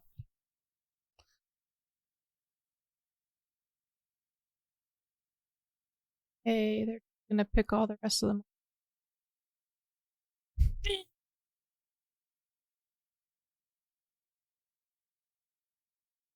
And then I'm going to go ahead, unless Callie already has, but I'm going to go ahead and do the damage for the cavalry because that is going to potentially affect what Bridget's do. You haven't already done stuff for the cavalry for this turn, have you? Go for it? Okay.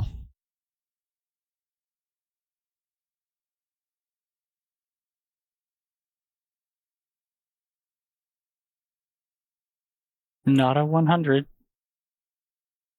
Oh, right. Yeah, I'll do that as well. Start with the orcs.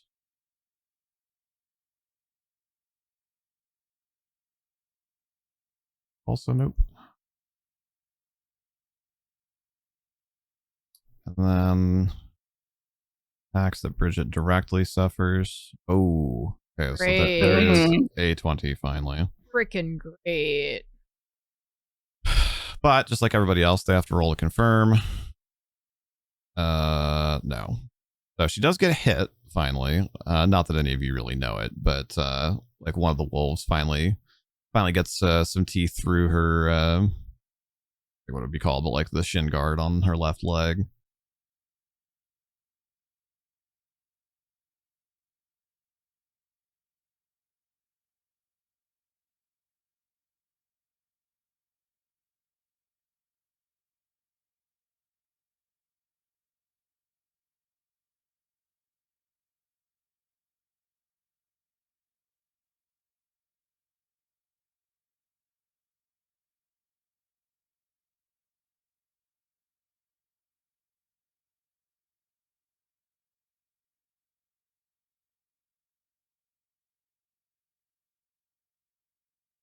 So it gets her pretty good, but she manages to like kick it in the face. It stops it from like pulling her out of the saddle.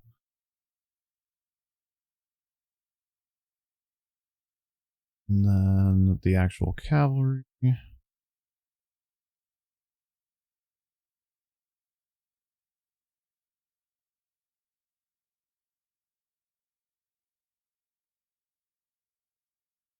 Then the human cavalry.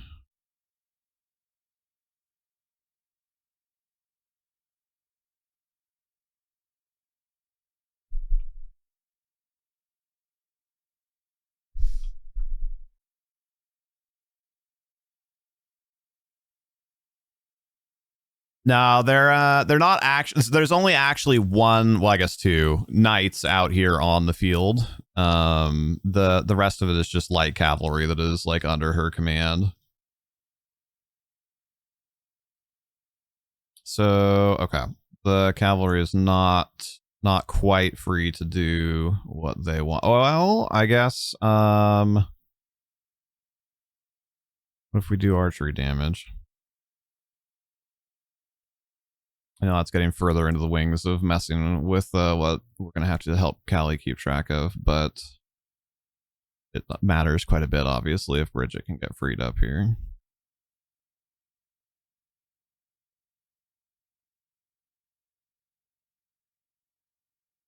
Ah, not quite.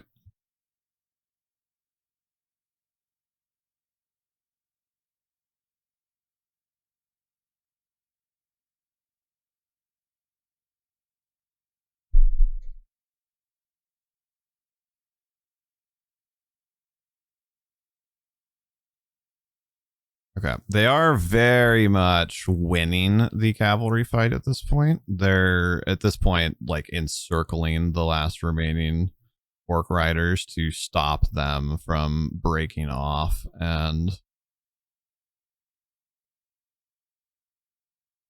you know, either escaping or potentially wreaking havoc on any of the retreating groups.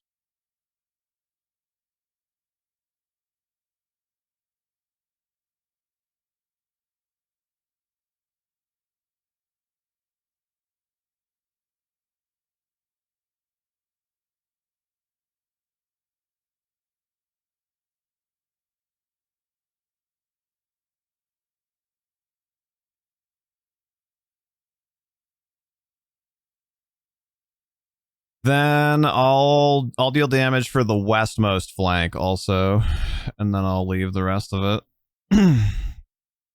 So I'll write down what I did for you. I used west quarter of, what did you say, sweetie?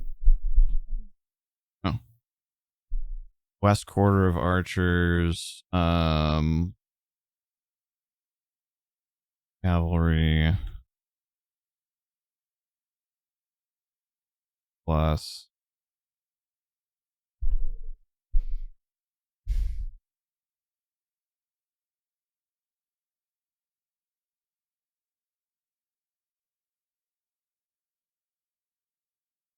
yeah.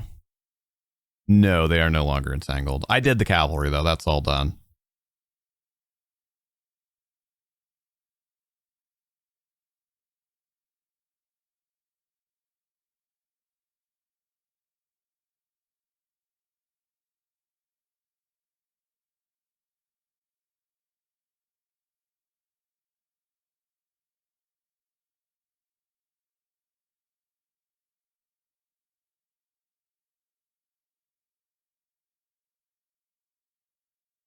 Which team rolled that? Probably not ours. It's just rolling. So it takes 100 on a D100 for a captain for either side to get hit by, to be taken out by damage. So they were both in the 80s, but neither of them were 100. So that was for both Landon and Raven Shadow Chieftain.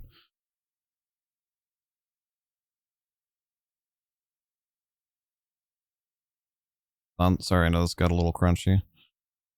We're almost there.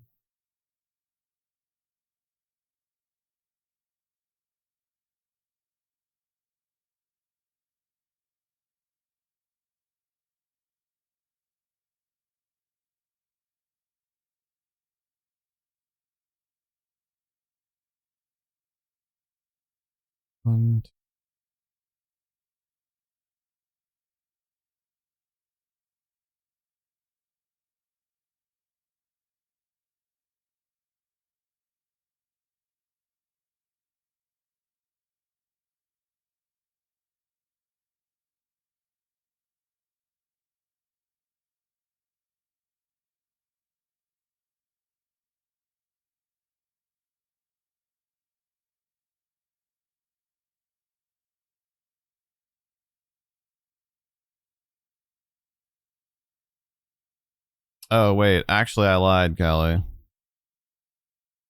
Wait, did you go through and do damage to the wolves again? I feel like they're missing more health than they were a minute ago. No? Okay. Never mind then. I miscounted. Another one of them did need knocking.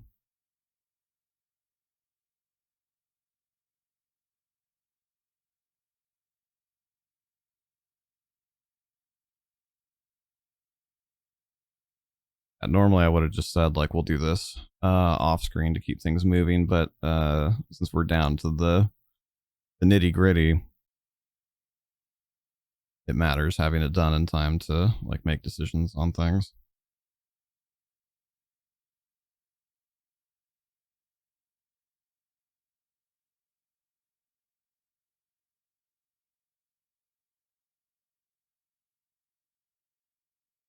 That is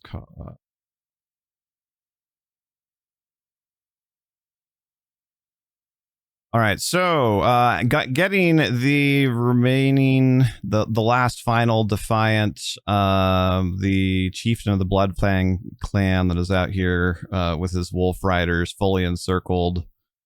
Like Bridget like calls upon the remaining cavalry and her two guards. She's like, finish them! I need to go and save the rest. And like before her guards can even like start like trying to protest, like she turns and just like spurs her horse on to like max speed.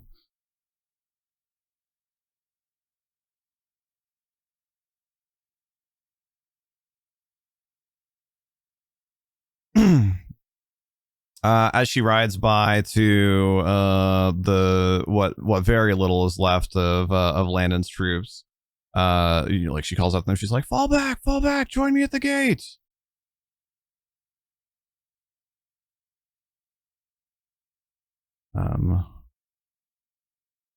Well, I guess 5 of them turn and start running as well.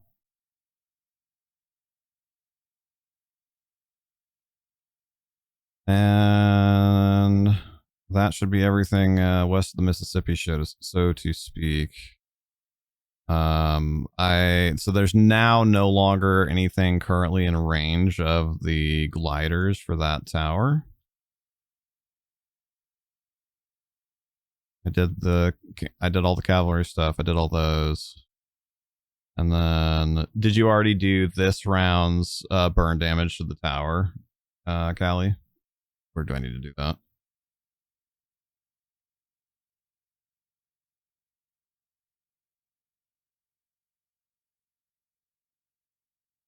Not this current round. Okay, is this are we up to 2 or are we up to 3? I think we're on 2.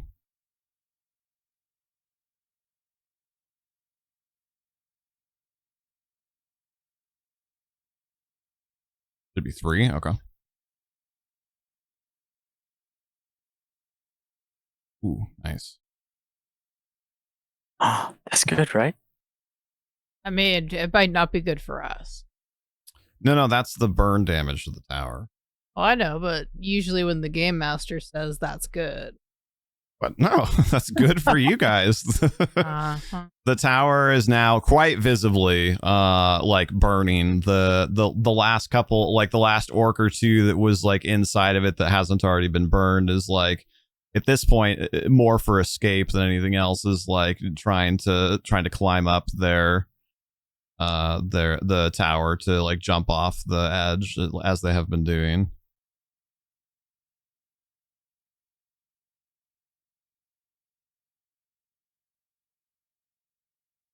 You have to remember, sweetie, I'm only adversarial trying to create like a dynamic and interesting story. I'm not trying to. I can win whenever I want. That's how being the game master works. Like this.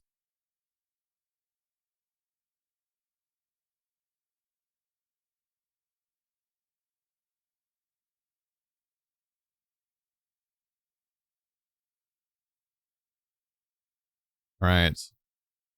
So then that passes it probably to Alondite. Makes the next most sense. You see the cavalry actually finishing the job against the wolf riders, but the final collapse of the western flank near to you. You see like Bridget like spurring her horse on to as fast as her heavy horse can go. It's probably like frothing at the mouth a little bit. Like calling the retreats, and then to your delight, kind of as you're seeing all this and you're like, oh my god, like it's all over. Then you feel like a heat rising behind you as like significant portions of the siege tower behind you like go up in flames, and you hear orcs like screaming from inside of it.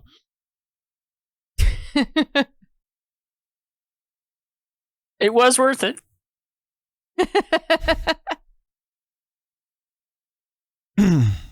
So yes, what would you like to do?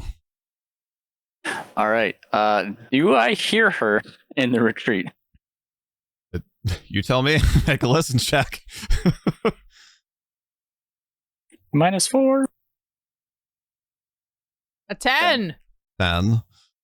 And she was yelling pretty loudly, and also, I mean, like you see people retreating, so I think you probably hear like you hear it enough that it's, you know, it's almost kind of like doing a what's the word I want, like a double take, but like an audible double take instead of a visual double take. You're like, so like you hear it, but you don't really process it, and then like a couple seconds later, you're you know, as you're like looking at your handiwork with the tower burning. And then you're like, oh god, that was, and then you turn and like, yeah, you see people retreating. You see more people like gathering at the gate. You can, yeah, you see the battlefield as it is. This is kind of things like come into focus for you a little bit. All right. With that, I'll signal my troops to fall back under Bridget. Okay. And I'll make a ride-by charge on the edge of these troops here. Okay. You don't have your lance. Can you charge with the sword? Oh, absolutely. It's Oh, not nearly okay. as good as with the lance, but yeah. Got it. So they are still acting pretty orderly, so they're not fleeing like they are. He does have his sword. Oh yeah, I forgot to have you pick up the thing. Get it? Oh god. Everything for that sword. Just the sword.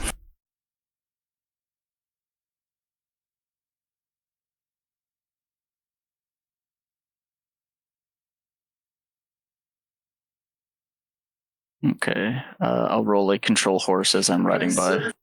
I didn't realize there was still a guy on his feet there. Okay. Good there. Right, because even if it's a 25, which I think is the highest for ride, that was like a 20. And for the attack, it's +4. Oh. Ooh. Let's go. Oh. No way. Oh, no. Oh, Then an ad break hit. 2 20s. Oh, man. At least it'll be It's gotta exciting like a for you. super. Oh my god. Beautiful. Okay, and your damage roll was pretty decent too. It was a 5. What do you add to your damage to? No, +1 for my strength. 6. Times 2. Okay, so 12. I mean that was a double 20. Oh, yeah.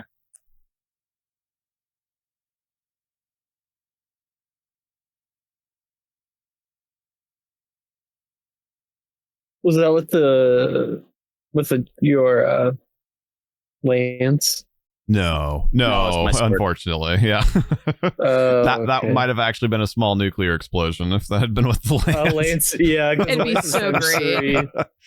Lance is times 3. It's still, And yeah, it's with the times 2 spirited though. So yeah, charge. 12 damage is solid.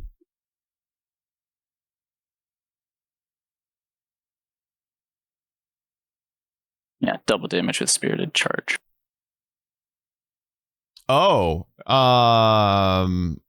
is that like a move, or I forget what is spirited charge exactly? It's tagged on with ride by attack, spirited charge. When mounted and using the charge action, you deal double damage with a melee weapon or triple damage with a lance. Okay, but that's in addition to what the weapon normally does. Yes. So you're critting and doing spirited charge. So you're doing 4 times damage. Oh. So that's what 6 to 12 to 24 is the basic crit or the basic spirited charge, whatever. And then you get to crit that into 48. Nice. Beautiful. Which I think I'm gonna tack an extra 1x on there because you rolled double 20s. And it's just way too cool, right? You're on the horse. Their heads are conveniently right at about swing Sword level. Right. So I'm gonna say that does 60 damage because by the numbers it is 48, and I think tacking a little bit extra on there for double 20s is pretty dang cool. That was beautiful. So yeah, lay it on us. How are you just absolutely mowing your way through this like? Oh, I'm winding that thing up like a baseball bat and slicing through as many are in range of 5 feet.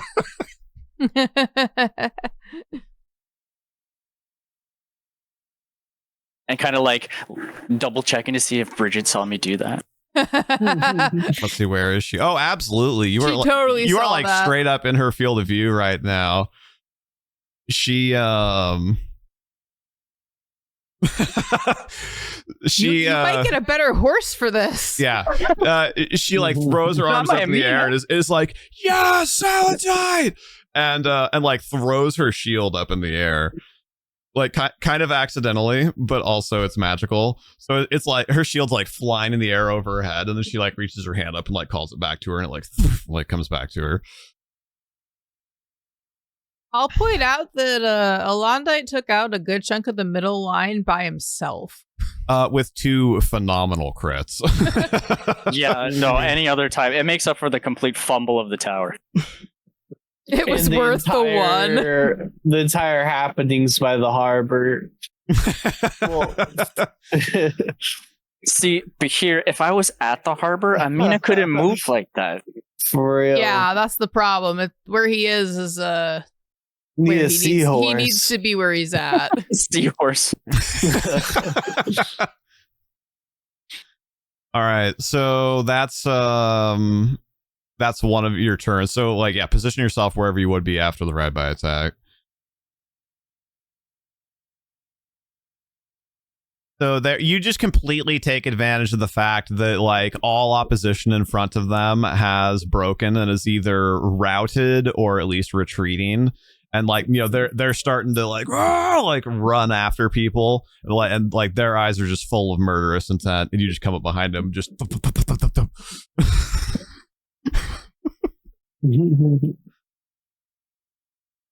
Okay, so you've got 2 more turns worth of stuff.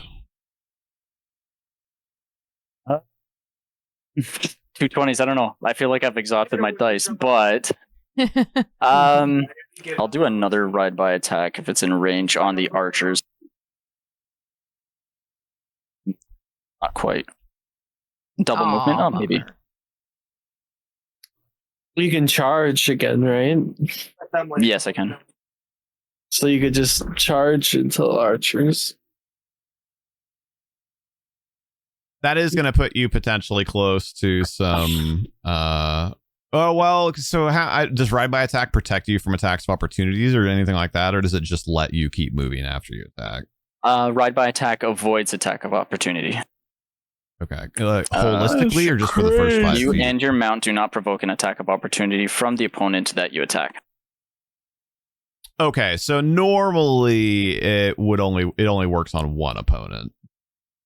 Yes. So ride by attack would block 1, and then from others I'd either dodge on the side and then use my ride for the other. Right. You have 2 turns left. Yeah. Yeah. That was just my one turn. Okay. You could charge and then you could disengage. And then they can't hit you. Hopefully I take out all the archers. I don't know what are you aiming for the archers? I don't know.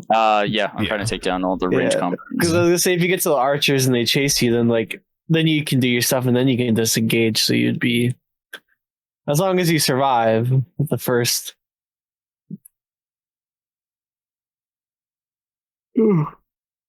So her running is just a 1 move, right? Yeah. Well, so if she runs, like she is flat-footed, but she can move up to 4 times her speed. If she's just moving, then there's penalty to that. Then she goes 40. If she's so she can move twice to get there, or she could charge. But since she's not attacking, really no reason to charge. Yeah. Okay. So probably just double move.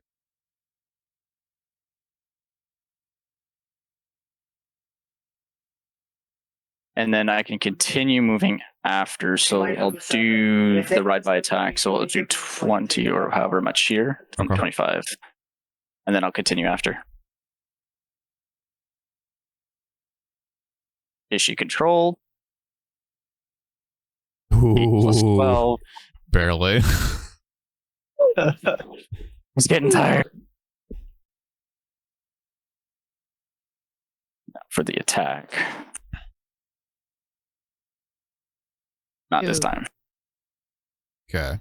And then, because remember, again, there's 12 guys with falchions standing right here, so it's like a much bigger area. So I'm going to say that the back 3 of their little squad there are going to take attacks of opportunity at you. Oh my word. 16? I have 18. Amina has 13. Yeah, they're attacking you. So none of those hit. Okay. So then you've got one more turn. Well, I guess you got a bit more movement, and then you got one more turn. So I move 25. I can still move 15. Yeah.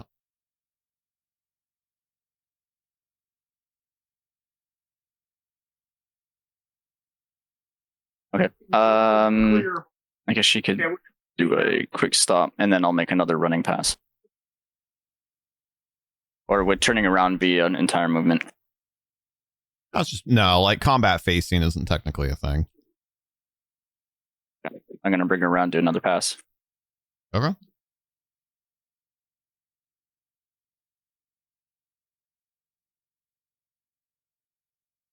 Is she?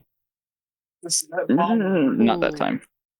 Now your sword arm's a little tired after lopping all those heads off. No, Amina didn't like it. That was for my. Oh, that was for your ride check. Got it. Yeah, she didn't like that. Oh, so then technically you didn't move at all, right? So you're like back here. Yeah. Okay. So up to you. You could downgrade your standard action to a move action to at least try and like. Yeah, I'm gonna get distance. Yeah. Okay. So well, you still have to handle animal, right? Or ride, but you can try again. It doesn't just become my full action, and I can't do anything else but control her, or Yeah, but I mean, if you want distance, that's what you do. Okay. Here we go. Just getting distance now. So 14 plus 12, 26. Okay.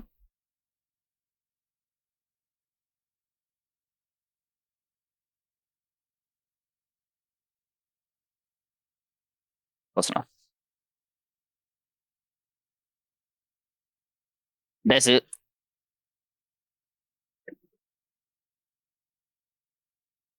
Okay.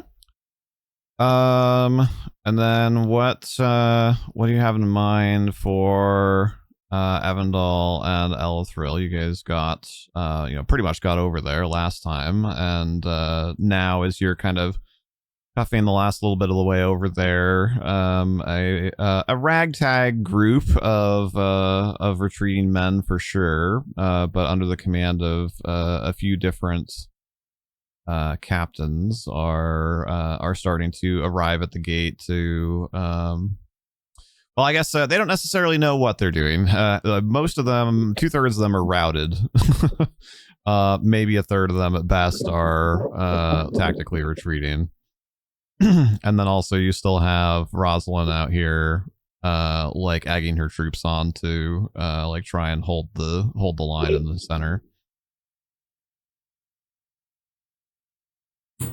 Does it look like the people falling back are trying to make a stand here outside of the gate, or are they retreating to go back inside? Well, so that was initially the call, was to essentially try and like form a last defense at the gate. But like I said, the majority of them are routed. So the like everybody that's with I'm just moving to keep the hit points in the right spot. I'm moving Leona's body. Everybody that's with Leona is routed. So, like they're about to come running in through the. These folks are kind of in. This group is like kind of in between. They like kind of started routing when they saw the other group routing, but they were retreating. So they're like, I don't know if there's anything between retreat and rout, but they're that's what they are doing right now.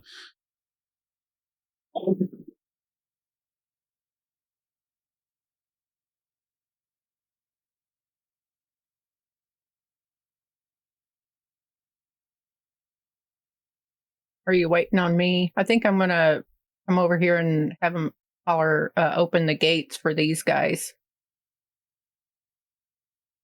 Okay. Yeah. Either you and or Spio, like you guys will get to go here. So, well, actually, hold on. Before I actually open the gate, make a charisma check, or yeah, just straight charisma is fine. Yeah.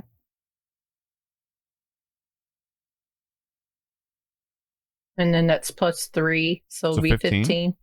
Mm-hmm. So you tell the gatemen to open the gate, and they like start to respond, and then but like as they do, then Dunstan comes running over here and like jumps up on the railing, and he's like, what are you doing? We need to defend the gates, not let them in.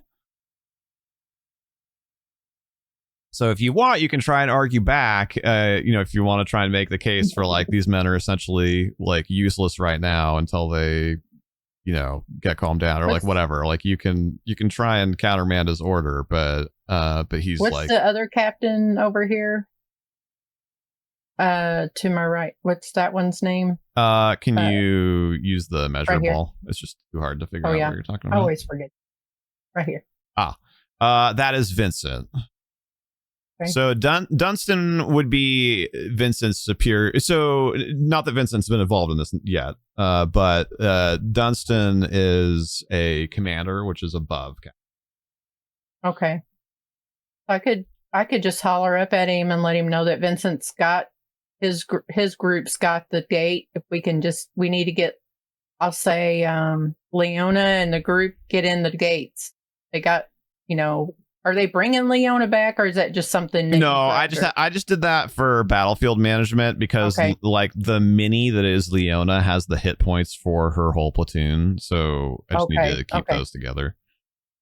So that's why I'm going to holler up at him and just let him know that Vincent and his group has the gates. We just need to get the gates open for the ones running in. Okay, and you said it was a 15. Yes. Okay. So I think I'll just use diplomacy, even though we weren't rolling diplomacy specifically, to move somebody from unfriendly. Not that he like dislikes you, but like his order is conflicting with yours. So to move somebody from unfriendly to indifferent is actually a DC 15.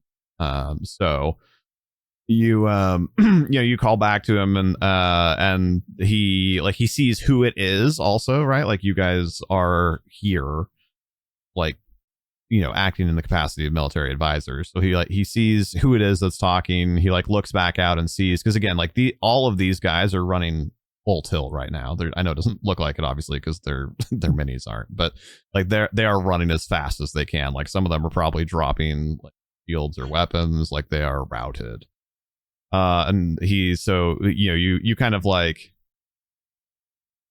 I don't know, not necessarily calm him, but like he like sees the wisdom in your words and is like, "Hi, open the gates." And then you hear him yell something that's like presumably a curse in Dwarvish as he like runs back over to his like command position. Then all of these folks start pouring in. Oh god. There we go. I think I got all of them. Got in a second. Yeah, you got them all. Yeah. It gets real weird moving groups over vertical things.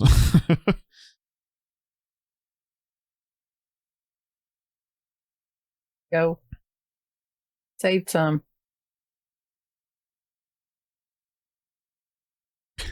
I guess back to Eladriel. Back a bit more as their movement for the turn. They're supposed to watch the gate, right? Yeah, they didn't quite have enough movement to make it just yet, but yeah. So yeah, I guess that might change potentially what you were thinking for Elathril a little bit. You've got this. There's quite a few of them. I mean, that's what 6, 9,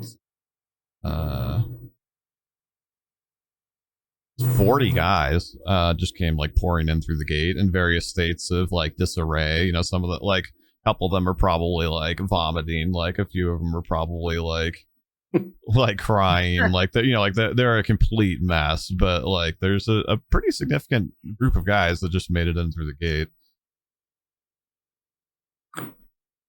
I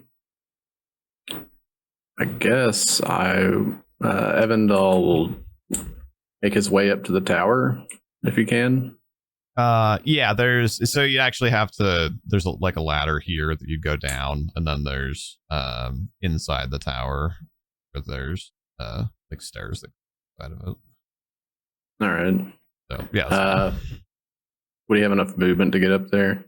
Oh yeah, I'm sure. Yeah, you don't have to. I'm not worried about you actually using the stairs. I was just letting you know what the path would be. You can just pick them up and. No, gotcha. Yeah. And he'll just get up here and what was the dwarf's name again? Sorry. This is Field Commander Dunstan. Commander Dunstan, what's the plan here? Like, you're bringing them all in? Your guess is as good as mine at this point. I thought we were defending the gates, and all these cowards just came running in here. Kind of like kicks the little like stool that's next to him a little bit. he's like, I don't think the walls can hold. Like, we've wiped out most of them, and then freaking Rosalind's out there. It's probably where I say freaking's probably like a word in Dwarvish that you don't understand, but you get the point. Like Rosalind's out there, bullheaded as ever. She's gonna get all the rest of her men killed. We need to hold the wall.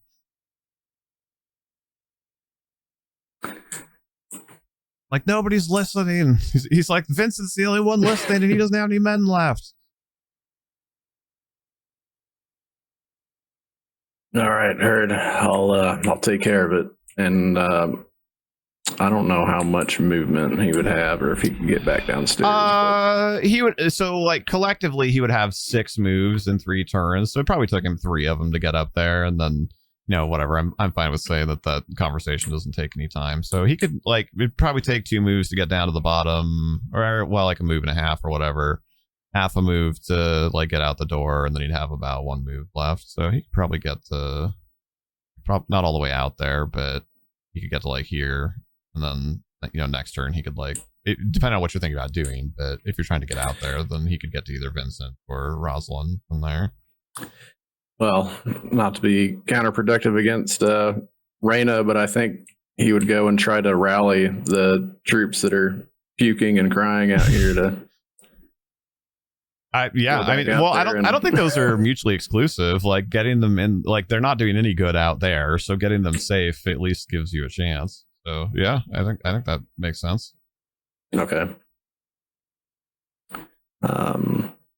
I don't know. Yeah, that's fine. So yeah, whatever. He can, like I said, it'd take 2-ish moves to get down and out of the tower. So get down here and make a attempt at motivating them or whatever you want. It would be a rally check is the actual mechanic. I don't have any stats for Evandal. Oh, so it would just be a D20 for my knowledge. Let me see what I have. Okay. I should have a full sheet. I didn't even think about that. Sorry, I should have had that up. No, you're good. I do have a full. Now, rally is not a skill, but obviously we need his other stats and stuff too. Let me find the section on rally check here really fast. And then I think this will, as we wrap up the turns here, then we'll just wrap the session after this meta turn. Yep. Yeah, Evandal walks up. What are you doing?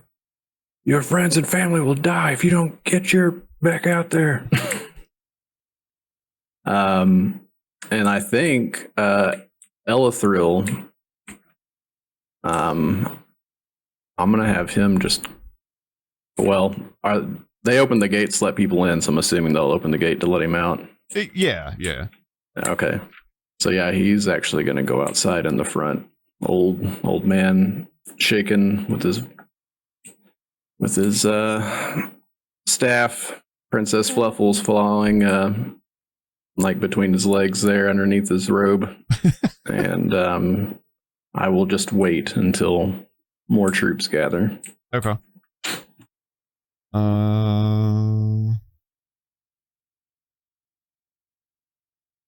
Oh, this is amazing. So the some modifiers for the rally check. There's penalties if you fail the rally check recently, or if the person giving the rally is gravely injured. But then there's bonuses if there are enemy troops in sight that are fleeing, which there are not. Another bonus if the rallying character has 5 or more ranks in diplomacy or intimidate, which unfortunately he also does not. But there's also a bonus if there are no enemies within line of sight.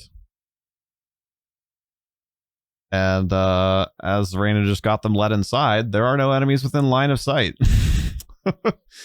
So that gives a +5 on the rally check. Rally check this itself. down the far right looks a little sketchy, though. I'm not gonna lie. It's kind of giving me a look. What was that? No, I'm just kidding. Sorry.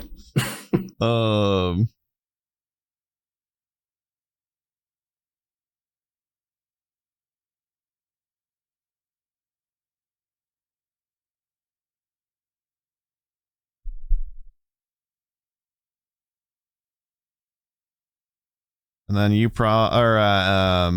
Evandal probably has what would be a commander rating of 1, maybe 2. I think 1 makes the most sense because you're not actually part of the military. So rally check is 1d20 plus charisma plus commander rating, plus any other bonuses. So he has a -1 charisma, which is not great, but that offsets his commander rating Solid. of 1. So it'll be d20 plus 5. Rally check. Oof. Well, 12. Not great. Good try. Yeah, a good try. Unfortunately, he fails to successfully rally them. He stabs one. Oh dear. No, Bahir's down at the harbor.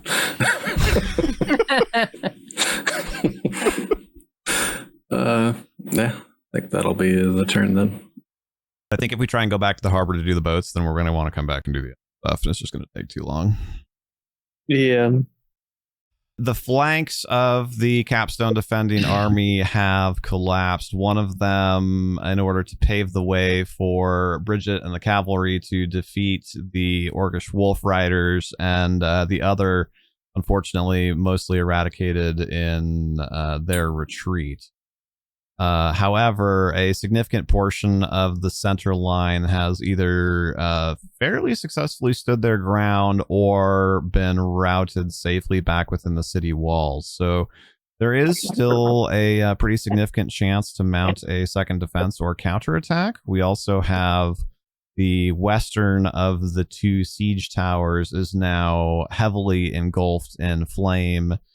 And when we head the way of the docks, the defending reinforcements on the shore are making pretty short work of the orcs that are mired down in the sand and lake water there, with pretty significant help from Skabash's fellow guildmates, attacking with their own knives, daggers, blowguns, slings, and of course some very crafty dwarves up on the hill rolling, taking inspiration from Druge and rolling rocks down on the orcs.